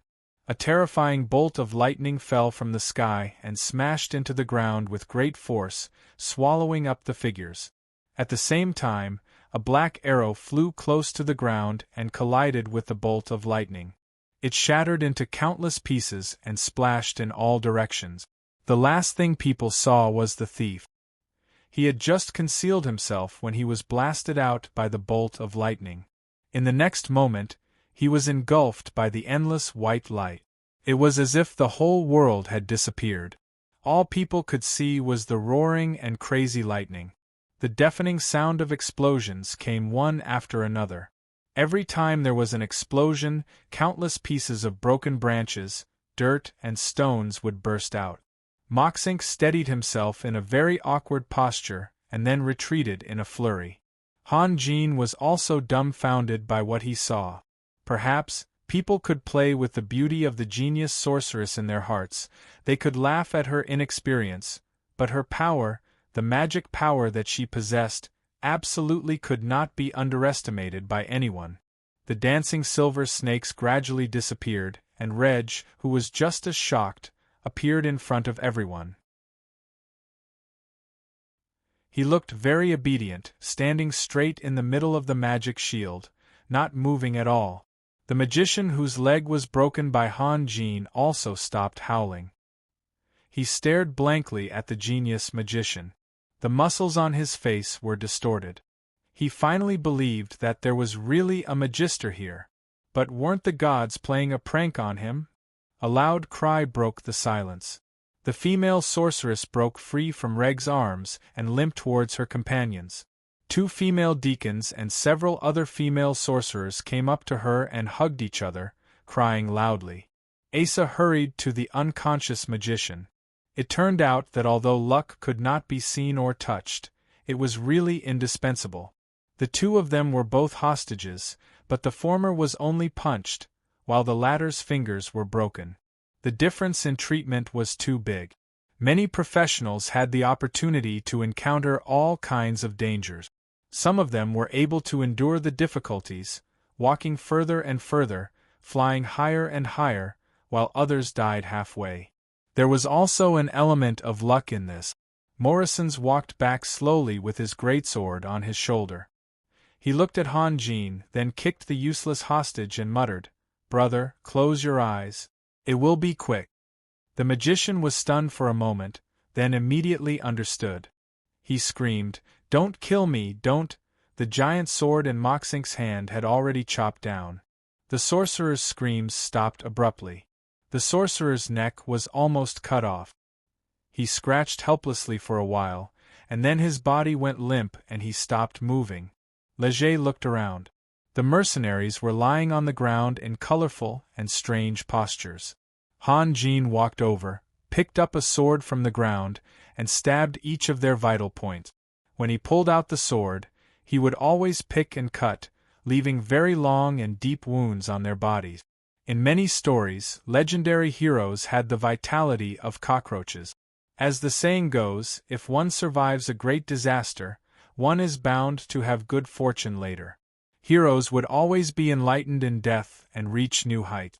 However, Han Jin had completely eliminated the possibility of a hero, because he was the one who killed them. "We have already saved them. Why do you still want to kill him?" the genius magician asked. For some reason, her tone was very soft and not as cold as before.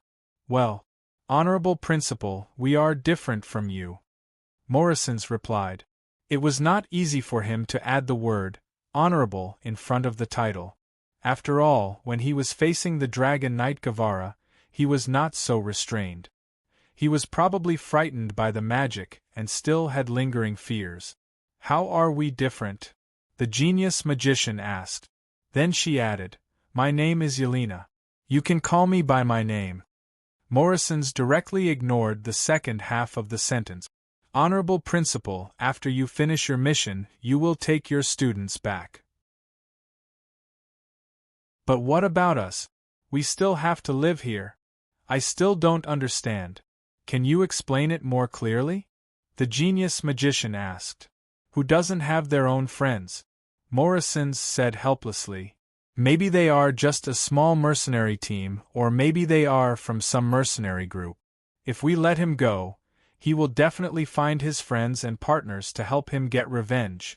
Yes, Leger added. If they come to us openly, we are not afraid. What we are afraid of is that they are like poisonous snakes waiting for an opportunity to strike. Once we are in trouble, they will hit us when we are down. It is easy to dodge an open attack, but difficult to dodge a hidden arrow, Han Jin concluded. Are you complimenting me? Sunir jumped down from the tree and smiled. But, the genius magician paused. But this is not our fault. Honorable Principal. Morrison scratched his head. If everyone in the world had a conscience and was reasonable, would there still be killing and plundering? The genius magician was stunned for a moment and whispered, Yes. It reminds me of what you said just now. What did I say? Morrison's was stunned. You said that in this forest, people are more terrifying than magical beasts. The genius magus revealed a smile that seemed to melt ice. I understand, thank you. Morrison's was stunned. He had never seen such a bright and charming smile. He was completely lost. You're tuning in to the Phoenix Knights YouTube channel. Don't forget to subscribe and join us on this journey to catch the most captivating stories.